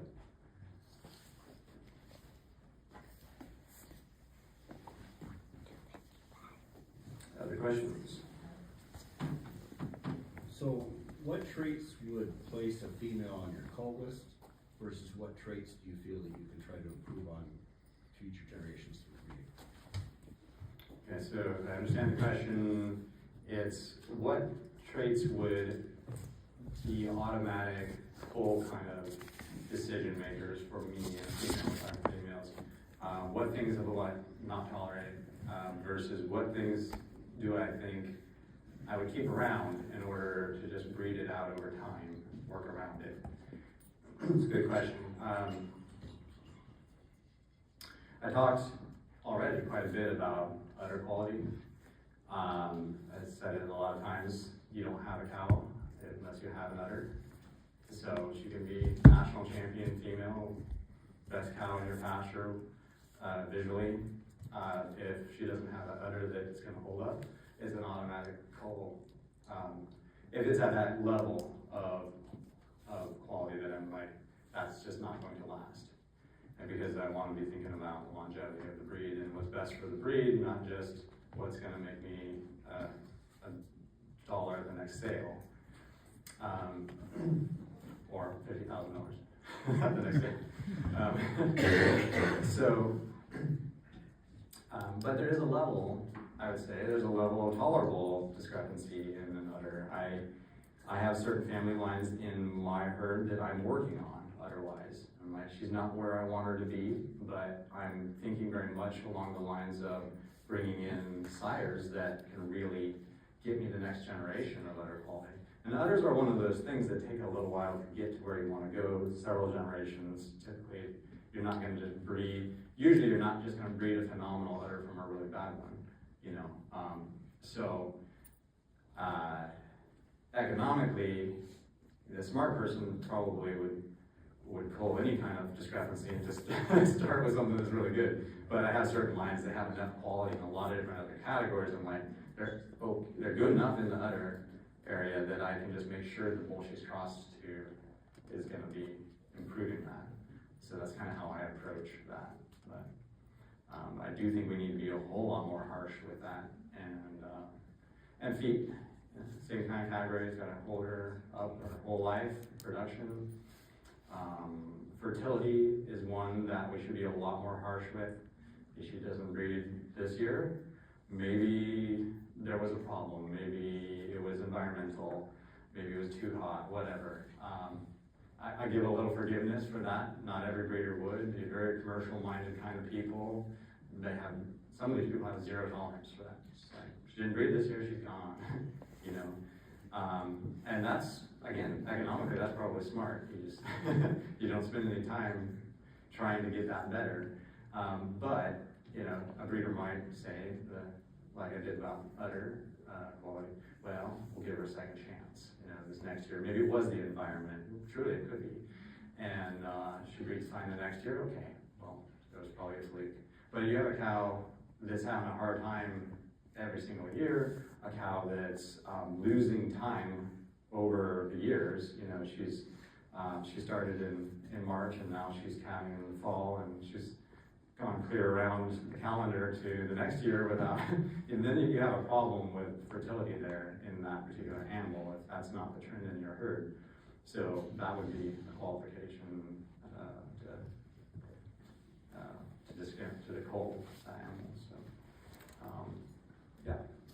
So, as a fairly new breeder, you know, we show a lot, but I think that, and I'll get to a question eventually, but I think it's, and we're dairy people, bull steeds, right? Mm-hmm. So, you go to a bull stud and you look at daughters of ex-bull. Nobody shows cow-calves. Mm-hmm. I mean, we had the only cow-calf in Yeah. there, right? Yeah. So, how do you know, and we're looking to keep what we have, make them better, you know, hopefully make them better, but Mm-hmm. how do you find that information? Because, I mean, we see pictures in the bagpipe, you have what they should look like, we know what they should look like, Mm-hmm. but how do you find those pictures of deciding, okay, I'm gonna use this bull, so we use the Grand Champion bull, we've seen the bull, right? Yeah. So we know what his feet and legs look like, but Yeah. well, I don't know what the udders are gonna look like, cause he hasn't been used yet, but Yeah. even on old bulls, let's see if I wanna go in a totally different direction, I wanna use old bulls. Right. I mean, like the bull that our three cows are out of, I know of 5 females out of that bull. They all have really, in my opinion, being a Holstein person, really, really good udders. Mm-hmm. Nobody else knows that. Right. So so somebody asks me, I'll say, udders? And I don't know, I'm new. Yeah. But, I mean, how do you find that information? That's a great question. That's where I think the Highland breeder has to be particularly diligent with the lack of EPDs and whatnot. We need to be breeders who really do our research and dig deep, because it's not easy, like you're saying. How do I know? I run into this every single day pretty much as a consultant broker. Like I said, I want to run all the tests and figure out all the points of quality for my clients, and so I'm giving people interrogation. What are to the level they're probably annoyed with me, but you just have to do it. You know, it's like ask those questions. What were the birth weights? What are the maternal paternal genetics on birth weight and on udder quality? What is her record of calf production? You know, the questions that a lot of Highland breeders are not asking and should ask. You know, what these things are related to functionality and fertility and whatnot. So if you are diligent, I find, because I'm diligent, that I will get a lot more data than most people. And I have several thousand pictures of Highland cows in my database where I can reference ancestors, and I have enough of a breeder network that I also can ask people who know people, what were that bull's daughters like, you know? But I've been in the breed 30 plus years, so I have that leg up to be able to do that. I just know people who know people and have the experience with those specific cattle. But as a new breeder, that is really kind of daunting, isn't it? To say, man, where do we start with trying to find information? The harder you look, the more you'll find. But I would also say that you might just, without bias, come to me and ask, or somebody else, a mentor that is in your area that's been doing it a long time, and say, you probably have pictures of these older animals. You probably know a little bit about this. Can you tell us some background information? And that'll get you a long ways ahead of just this guessing game of, well, he's a national champion, he must be good. You know, I hear you there. That is a struggle for sure. In the back, yeah. I was thinking about it in my head, now I don't know how to say it out loud. I was thinking about your talking about the inline breeding and how everything seems to be going back to one specific bull. And without importing new genetic material, this might sound ignorant, but do we have those genetics in the US? Or that diversification, or is that something that we're lacking in that? Yeah. Because I know several people who have started initiatives. Josh Krenz has brought in semen from Scotland. Stacia Danielson is working on something. Is that really where we're at genetically, or do we actually have the genetics already in the country that we're just not utilizing? Well, the answer to that is somewhat complex. You do have a narrowing of the gene pool in some areas. It is not just that one sire. That's just an example. Yeah, he is. He's definitely the leading sire for inbreeding. But if you look at any of the major popular import sires from like 1960s onward, most of those bulls are going to show up in your pedigree multiple times, and of those, there's probably 5 or 6 or 7 that were really influential, that were really good, and people bred with those genetics quite a bit in the 80s and 90s and whatnot, and so those bulls are also stacking up quite rapidly at this point. But the trouble is with diversity is a lot of times what is diverse is not as good. I mean, we have bred the ones that are good again and again because they were good. So we compound what's good and neglect what isn't. And then so you're looking for that outcross and you're like, well, maybe I can backtrack. I look for an old sire. Maybe he wasn't prolific because people found his calves weren't that great. You know, maybe he can offer some traits that we haven't been valuing as much as we should. You got to think that way too. Like maybe somebody missed something valuable there, and that can be the case. But and then you also have, if you're looking at more modern genetics, trying to find something that's been bred today, you're going to have to go to some more isolated part of the country usually. To find that, or Canada, there are areas. I've been working closely with an Alberta breeder who is trying to preserve the genetic diversity of Alberta, and in his own breeding program he wants to maintain this niche so that he has a market for the US and even for his fellow Albertans who are now importing a lot of US genetics, and there's this crisscross between the countries that eventually you kind of all end up with the same genetics.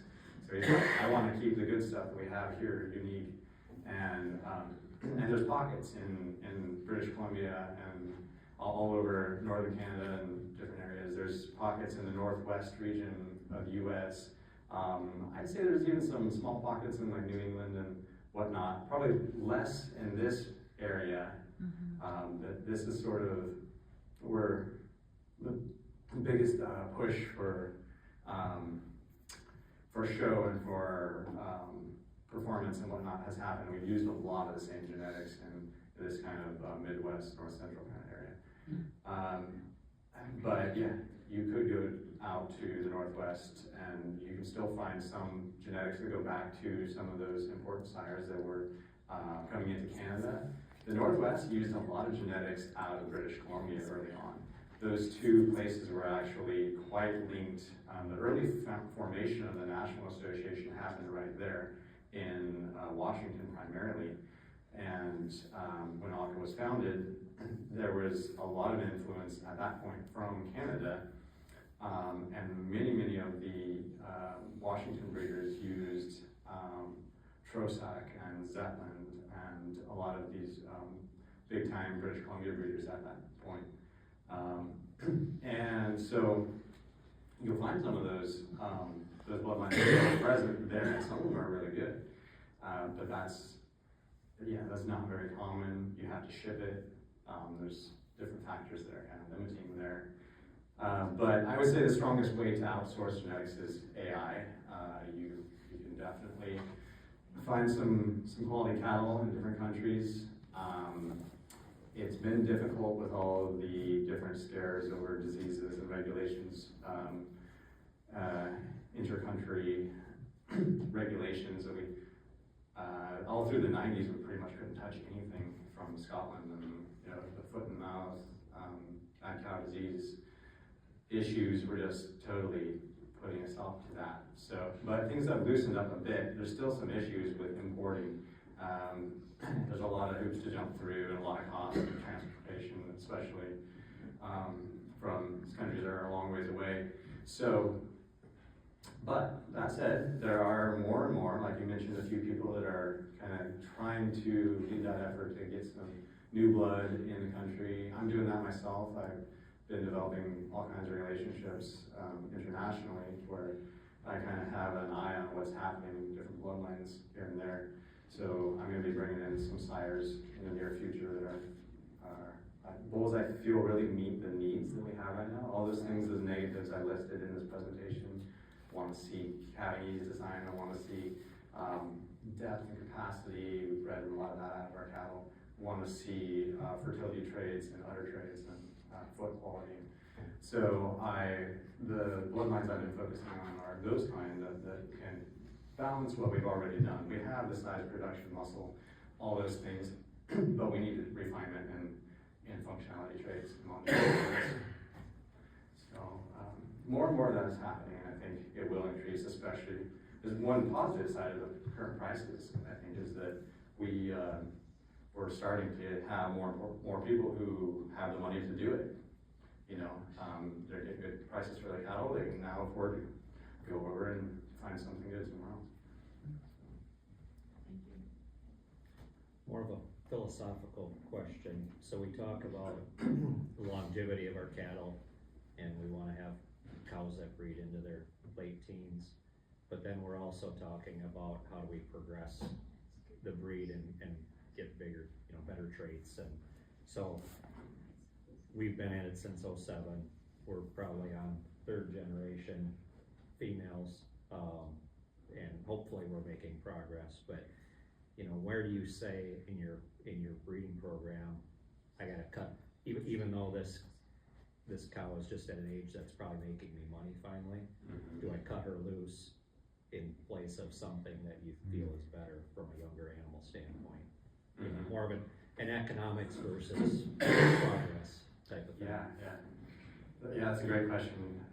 When to cull a cow, how long to keep her, even if she's still productive, there might be a time and place to move her along. And I think there definitely is that cutoff, and I think that's going to vary from breeder to breeder. Clearly, and your stage in your breeding plan and goals is going to matter a lot. There's a whole presentation that I like to do for associations, I've done a few times and did it in Australia too, on breeding philosophy. Just like what are the different strategies you can employ in a breeding program to get you where you want to go. And one of those things that tends to be really effective is the development of cow families.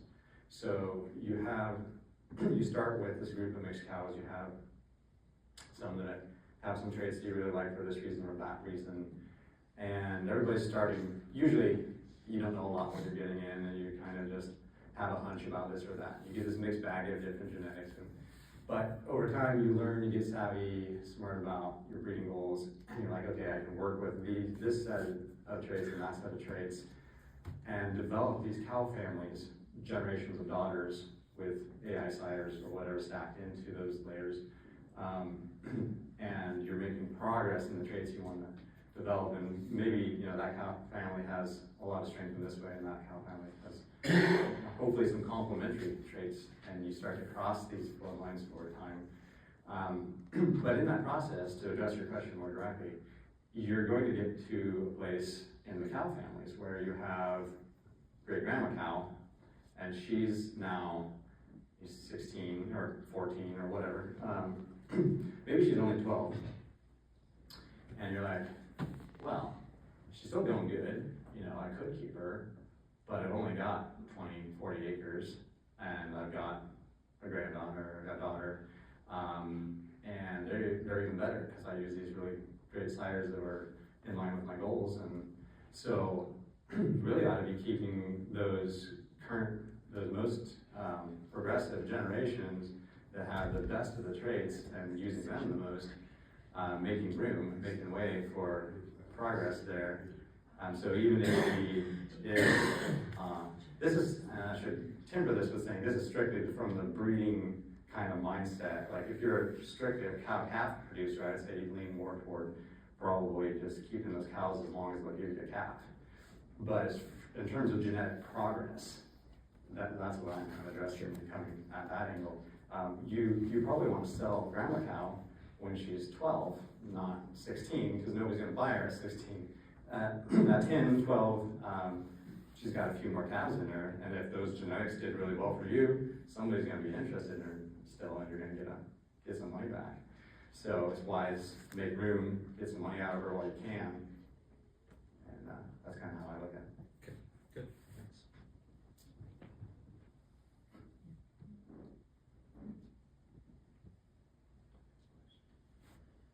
It's okay, fire away.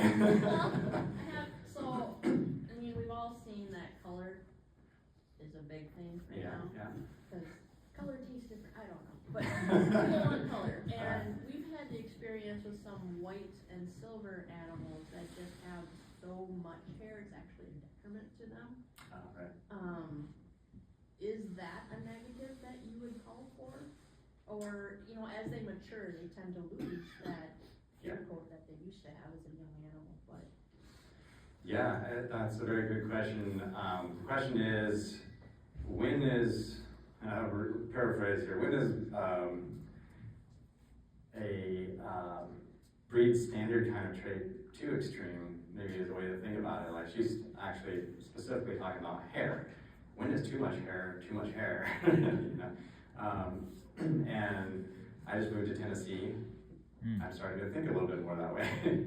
We're at a little higher elevation, and we're management-wise trying to do some measures that'll to kind of offset the issue of humidity and heat and whatnot. But it is a factor that I'm starting to think on. We brought our cattle over in April, and it was already getting pretty warm.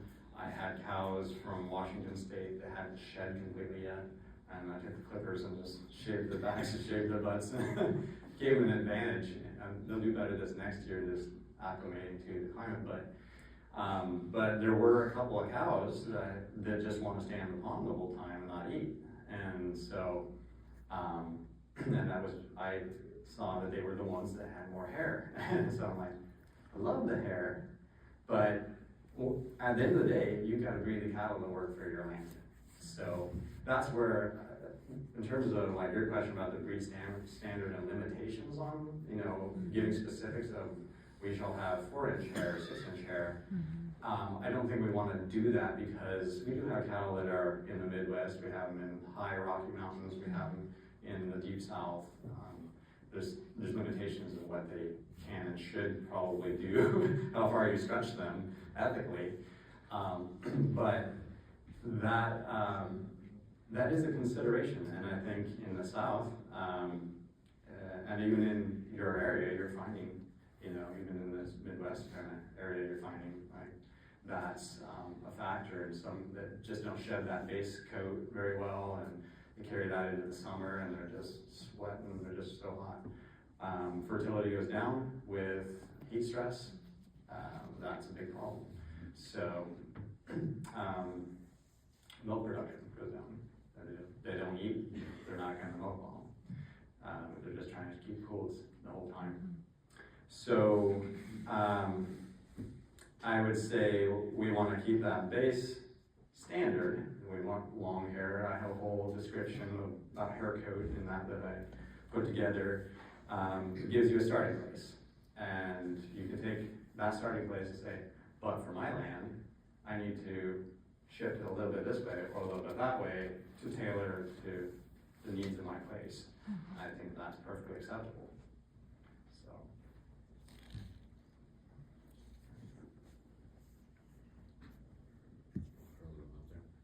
So, how, it's been a little while since you've been back to Scotland, right? That was Yeah. back. But, I've heard others talk about that, at the National Convention, they talked about that when they exported the Highlands to the United States, a lot of the top Highlands were exported from Scotland. And I know Scotland doesn't necessarily maintain the same size herd, or they're not used commercially, so I guess what I'm asking is, what do you feel about the quality of the cattle in Scotland compared to Australia, compared to the United States? The size of the herds, and when we look to them and say, oh, that's a Scottish bull, so it's gotta be amazing. Is that true? Yeah. Or is that just is there some myth to that?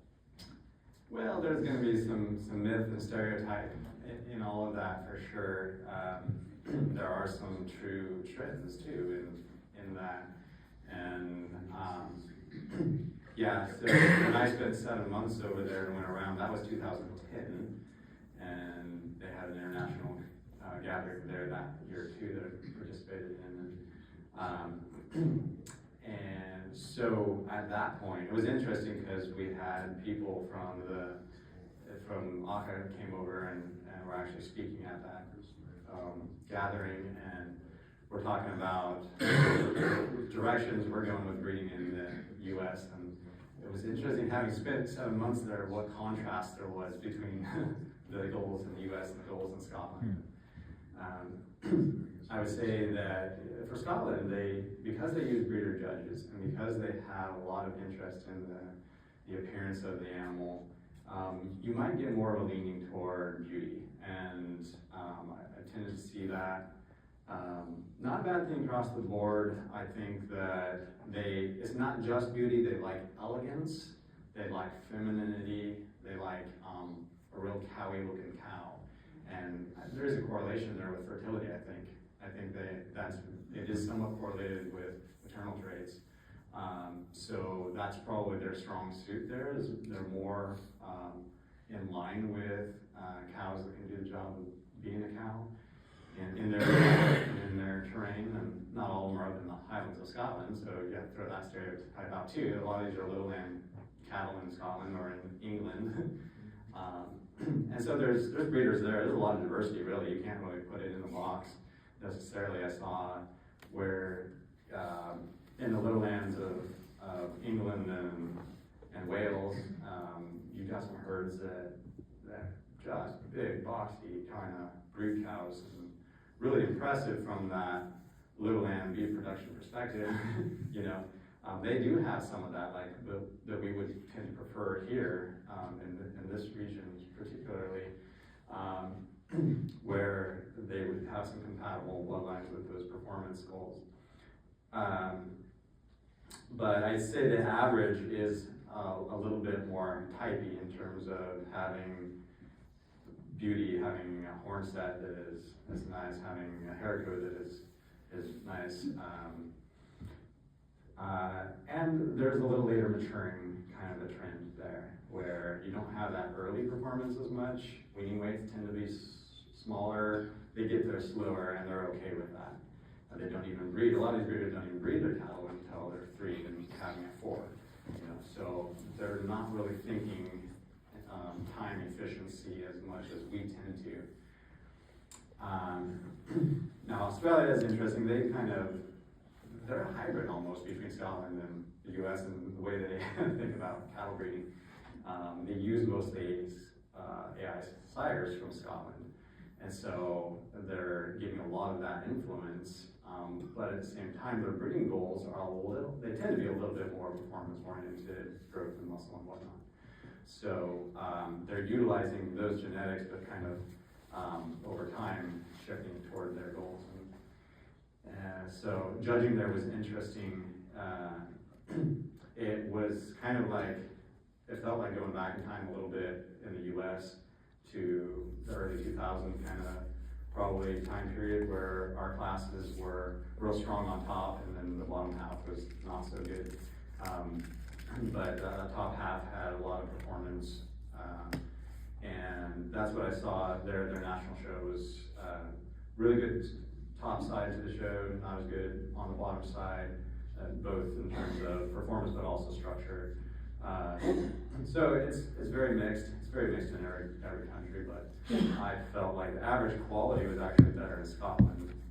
Go to the Scottish show, you don't see that bottom side of the class so much being weak. It's pretty strong down the line, more like what we're trending towards in the US now, I think, with consistency anyway. Yeah, I don't know, there's more that could be said there, but AI sires from these different countries are going to have some of those advantages, disadvantages in some ways. There are some really untapped areas of the world that I wish would open up, and I'm kind of prying and using some leverage here and there to try to open some of those doors, but like Germany is one area that we've barely been able to utilize because they don't like to quarantine, for one thing. Doing the quarantine for export is difficult to get them to do. It's an ethical kind of thing in their mind, and they have some of the best Highland genetics in the world. They just really do. They've been buying the best from Scotland for many decades, and they're probably better than Scotland in a way. I mean, just because they bought a lot of the best ones in it. So I don't know if they have the best Highland cattle in the world or not, but it's that's debatable. But they do have some good genetics that I wish we could have more of over here. The Scandinavian countries also have a lot of really good direct Scottish import kind of bloodlines and high quality cattle in some of those countries. But, yeah.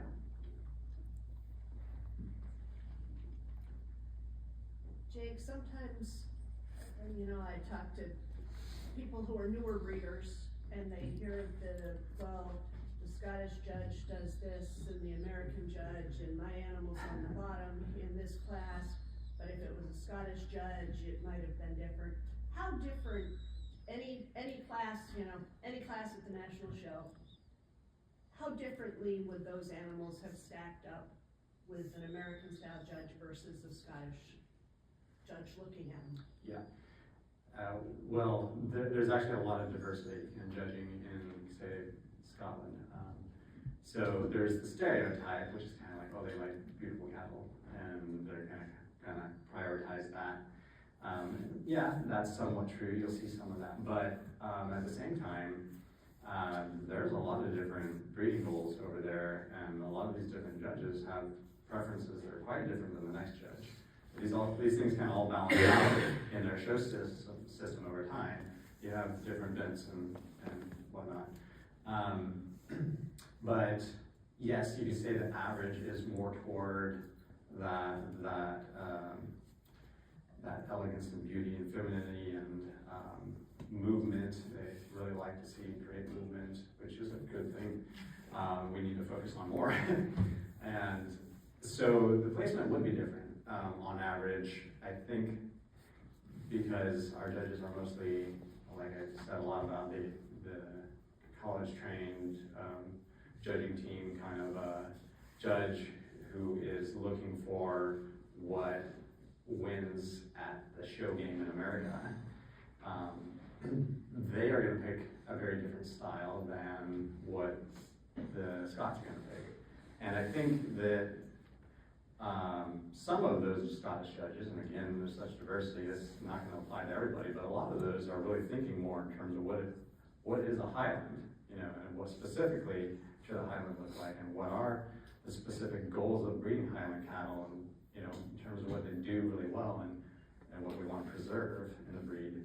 So that plays in so much to their decisions that you could take our national class and probably divide it out in an entirely different way based on those criteria. And I wouldn't say it's wrong in a lot of ways, and you know, there's some value in that. But it would be upsetting to our trends because we don't tend to prioritize in the same ways necessarily. So. Jay, can I follow up on that? So Yeah. do you feel it would be flip-flopped, or do you feel that the top 3 or 4 might be in a different order? Because I think what Ann was Okay. getting at is, I stood on the bottom, and I would be on the top if I had, and I'm not going one way or the other, but, or do you feel that the heifer, let's say, that is more feminine, that, you know, has a nicer set of horns, might have been in 4 by the American judge, may have won her class, or do you really feel that they would be flip-flopped? There again, there's such diversity in Scottish judging that you couldn't say across the board it would be flip-flopped because they're a Scottish judge. I've seen some judges from Scotland that I think would have placed the top, definitely the middle section of the show, of the classes, very similarly. But then there's some things that are just no-goes for them that they wouldn't tolerate, and so you get some people that are down the bottom of the class, and I'm like, why in the world? I had the best animal in the class. Well, she had the worst horns, you know, you know. And there were some winners at this show, this last national show, would not have been champions because of that reason in Scotland. And so it's just different priorities. We haven't had a breed standard up to this point, and haven't been encouraging that in our judging, and so that's just something that's kind of not something we've been paying attention to, and it's shocking when we get somebody from a different perspective and a different association, and they're like, we don't tolerate that. You go to Australia, they just got crappier, you know, that's gonna be bottom of it. And they won't even allow it probably, they won't even register in the crappier cattle. I had a senior heifer champion class of 20-something at the national show. She had like no ears. And, you know, she would not have placed in another country. That was one of those things is like, how do you weigh it? She's an amazing heifer. Do I breed around this? She's grand dam of some of our national champions today. She's several of our AI sires that are big AI sires in America. She's the grand dam. If I told her, because she had no ears, some of these full-eared bulls that we have today, we wouldn't have. But so some of these things, the savvy breeder breeds around, you know. And so I'm not quite as harsh with some things if I have enough compensating quality, you know. It might be the make or break if that's like strike 3 and she's got no ears and she didn't breed last year, you know. So it depends, but yeah, it's hard to answer because every judge is a little different, and in their system over there, there's such a mingling of opinion from year to year, judge to judge. It all kind of comes out to an average, but there's a lot of difference in what people are aiming for. So just quick thing, and for like new breeders, can you explain why it is so important to choose a really good bull versus just something off the internet? You know? Yeah. The question is, why should we choose really good bulls, depending on what you're using as your criteria for good, I suppose. But why should we use a good bull versus just some bull that that shows up as an AI sire on the internet, and somebody has said, he's amazing, and you know, what is backing that statement? He's amazing. Can I just elaborate on that? Yeah. Sorry, I should have been more. Oh, I've got this dun bull and he's super friendly and he's thrown calves with all our cows here. Well, that's awesome, but What about him? Tell me more. Yeah, well, yeah, that's totally that's what you hear a lot of. And I just wrote an entire article for the Australian national publication on bull selection, which addresses a lot of criteria for how do you sort bulls? Why do we keep a bull versus cut a bull? And there's a lot that goes into that. I'd probably share that article with whatever association wants to print it if you guys are interested. That's something we need to pay attention to and have a lot more education on is criteria for bull selection.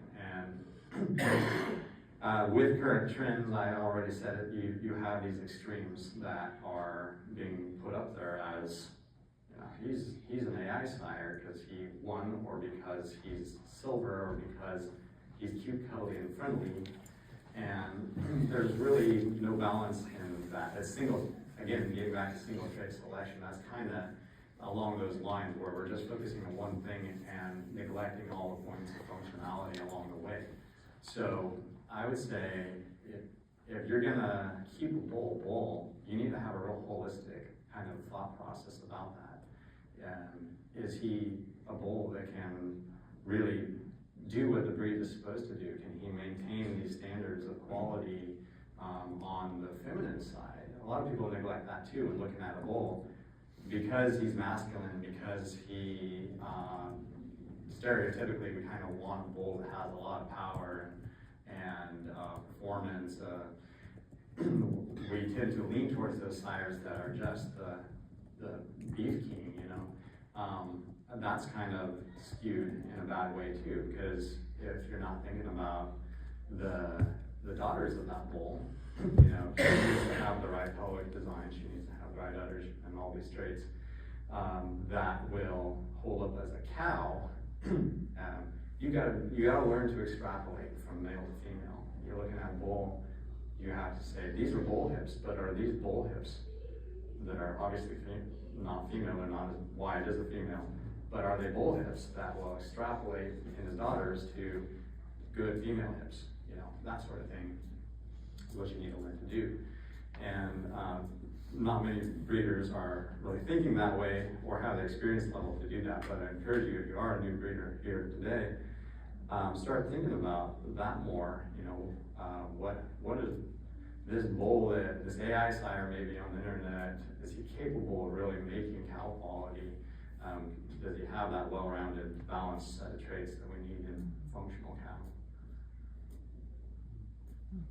As a follow-up to that, so I'm thinking we've been here long enough that we've seen people willing to spend money on heifers and cows, and then when it comes time to buy a bull, they don't wanna spend any more than back in the day, $800, $1,000, you know. But not seeing that investment in that bull gives them next year's 6, 10, 15, 20 calves. Yeah, the wise breeder will invest on the male side heavily financially. You see that in other breeds that are really more savvy about business and whatnot. They're willing to pay a lot of money for a good sire, and a really good bull will sell for a lot more than a female will. And that's because the reason you just stated, that a bull's influence is so much more than a cow. Again, new breeders tend to not think about this as much, but you know, that's each year you're using that bull, he's half the genetic influence of your calf crop. All of your replacement heifers that you keep are going to be his daughters, and so he's a trendsetter in your herd and maybe in the breed. If you make him an AI sire, then he's seriously a trendsetter. And so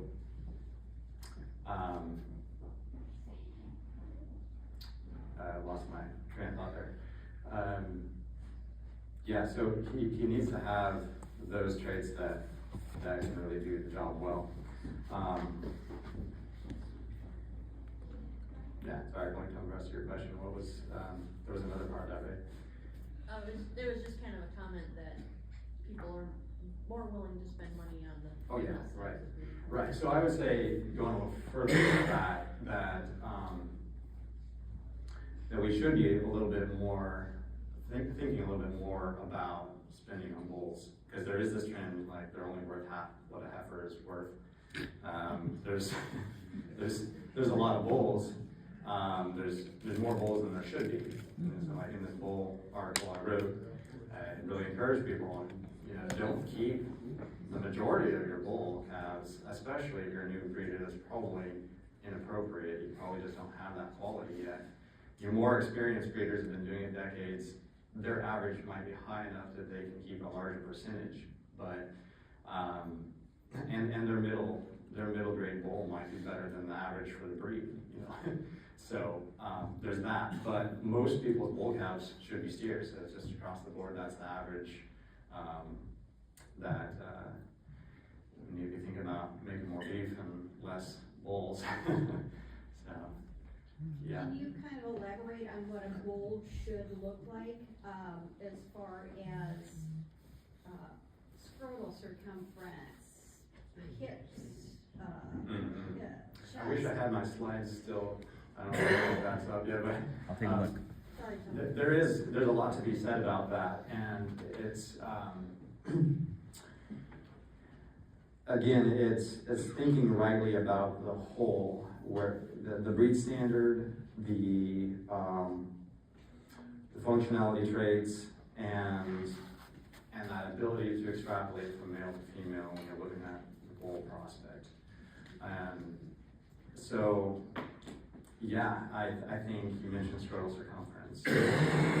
Not just scrotal circumference, it's a good point to consider, and I talk about that in my presentation. That's related to fertility in terms of quantity of sperm production. We got a connection. Yeah. So with scrotal size, for those of you who don't know, you have increased sperm cell production, volume and capacity, rate of production. So that correlates with the amount of cows a bull can breed in a given amount of time. So most of our Highland breeders have 10 cows, or whatever is average. It's not a big factor with Highland cattle, usually, unless you have a herd of 40 cows. Once you get to that number, like 30, 25 plus, up to like 40 cows, you get to a spot there where it's like, do I have one bull or two bulls? And then that's where efficiency comes into play. You have to start thinking about how many bulls you want to feed. And so if one bull can do the job, if he can cover 35 cows, then that's great, So, and that is some of our Highland breeding population. There's also a correlation with the sexual maturity of his daughters. And so larger scrotal circumference has been studied and shown to be correlated with early maturity sexually of his daughters. Again, Highland cattle, they're a slower growing breed. It's less of a factor for us if we're breeding our heifers at 2 and calving them at 3, which is kind of average. We're not thinking about breeding them at a year so much because we're not trying to push them in that efficiency. And so it matters less that way. But there's other things about a bull's testicles that you really should consider. And let's see, I started to write some on that. Parts of this aren't even finished yet. This is a work in progress. I've been working on this for more than a year. But let's see, bulls, testicles.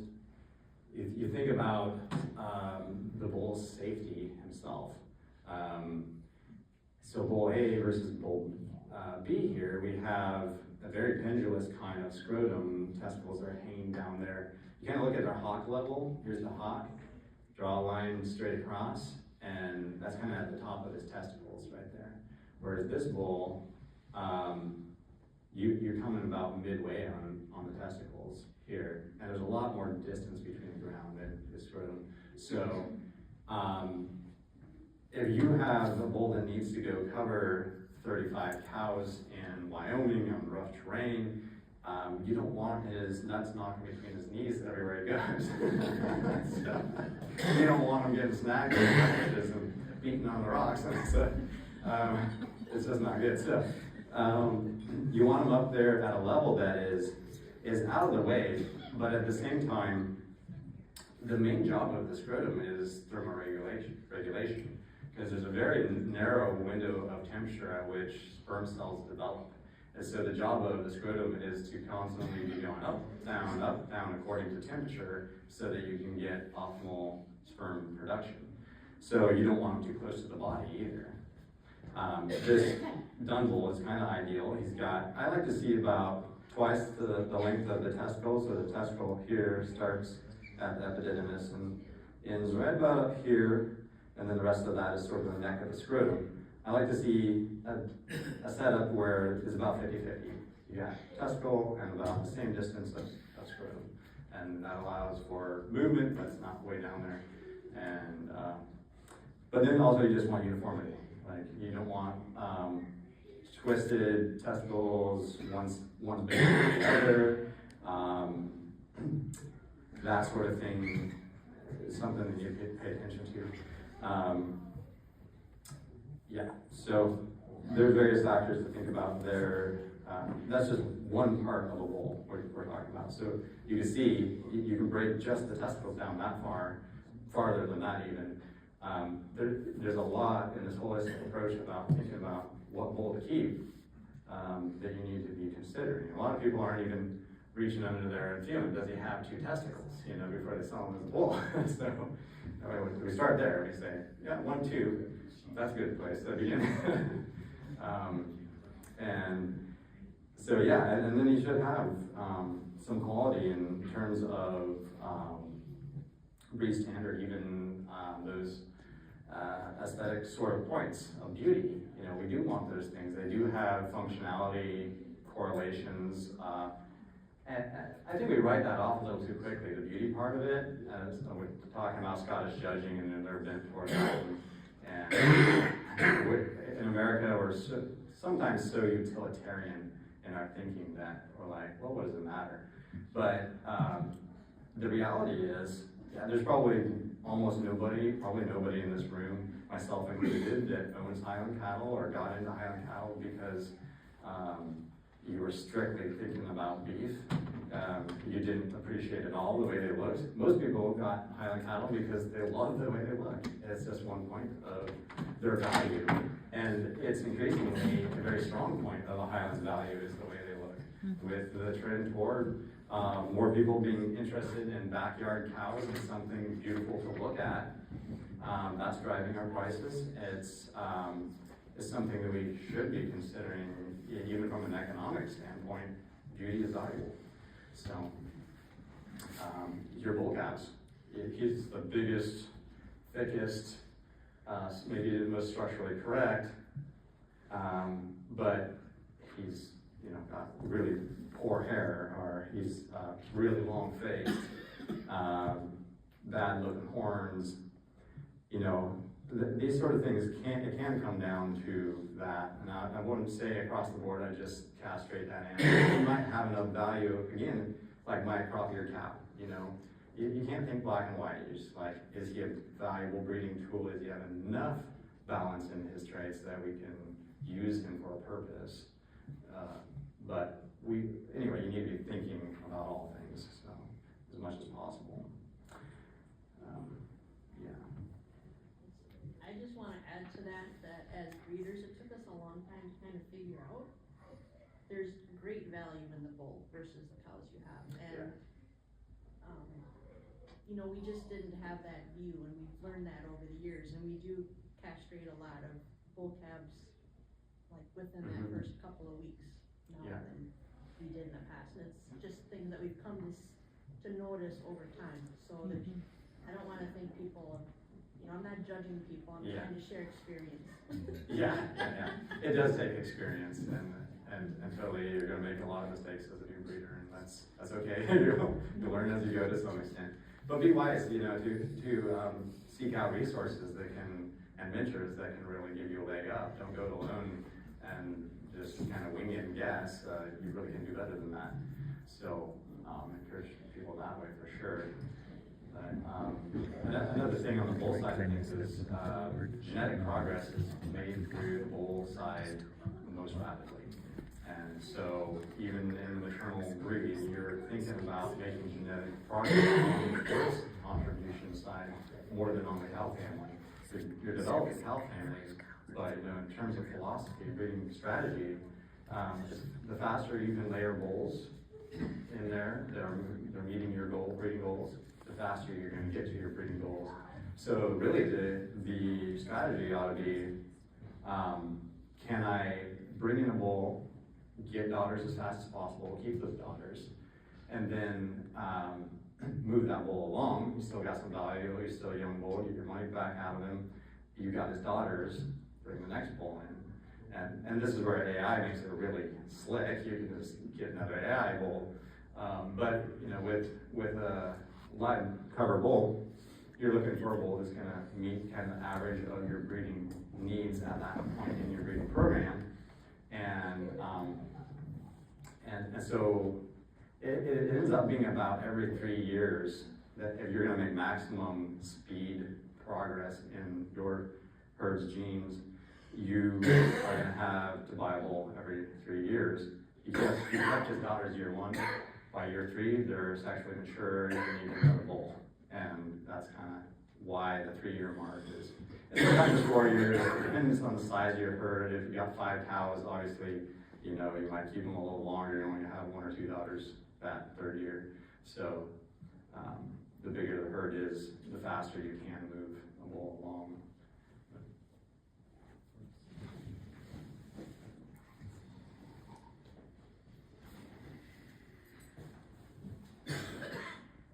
We want to wrap it up here. I think we're getting close to our timeline. We can certainly talk on the side later if you have other things you're thinking of. And I appreciate you letting me have this time and space to just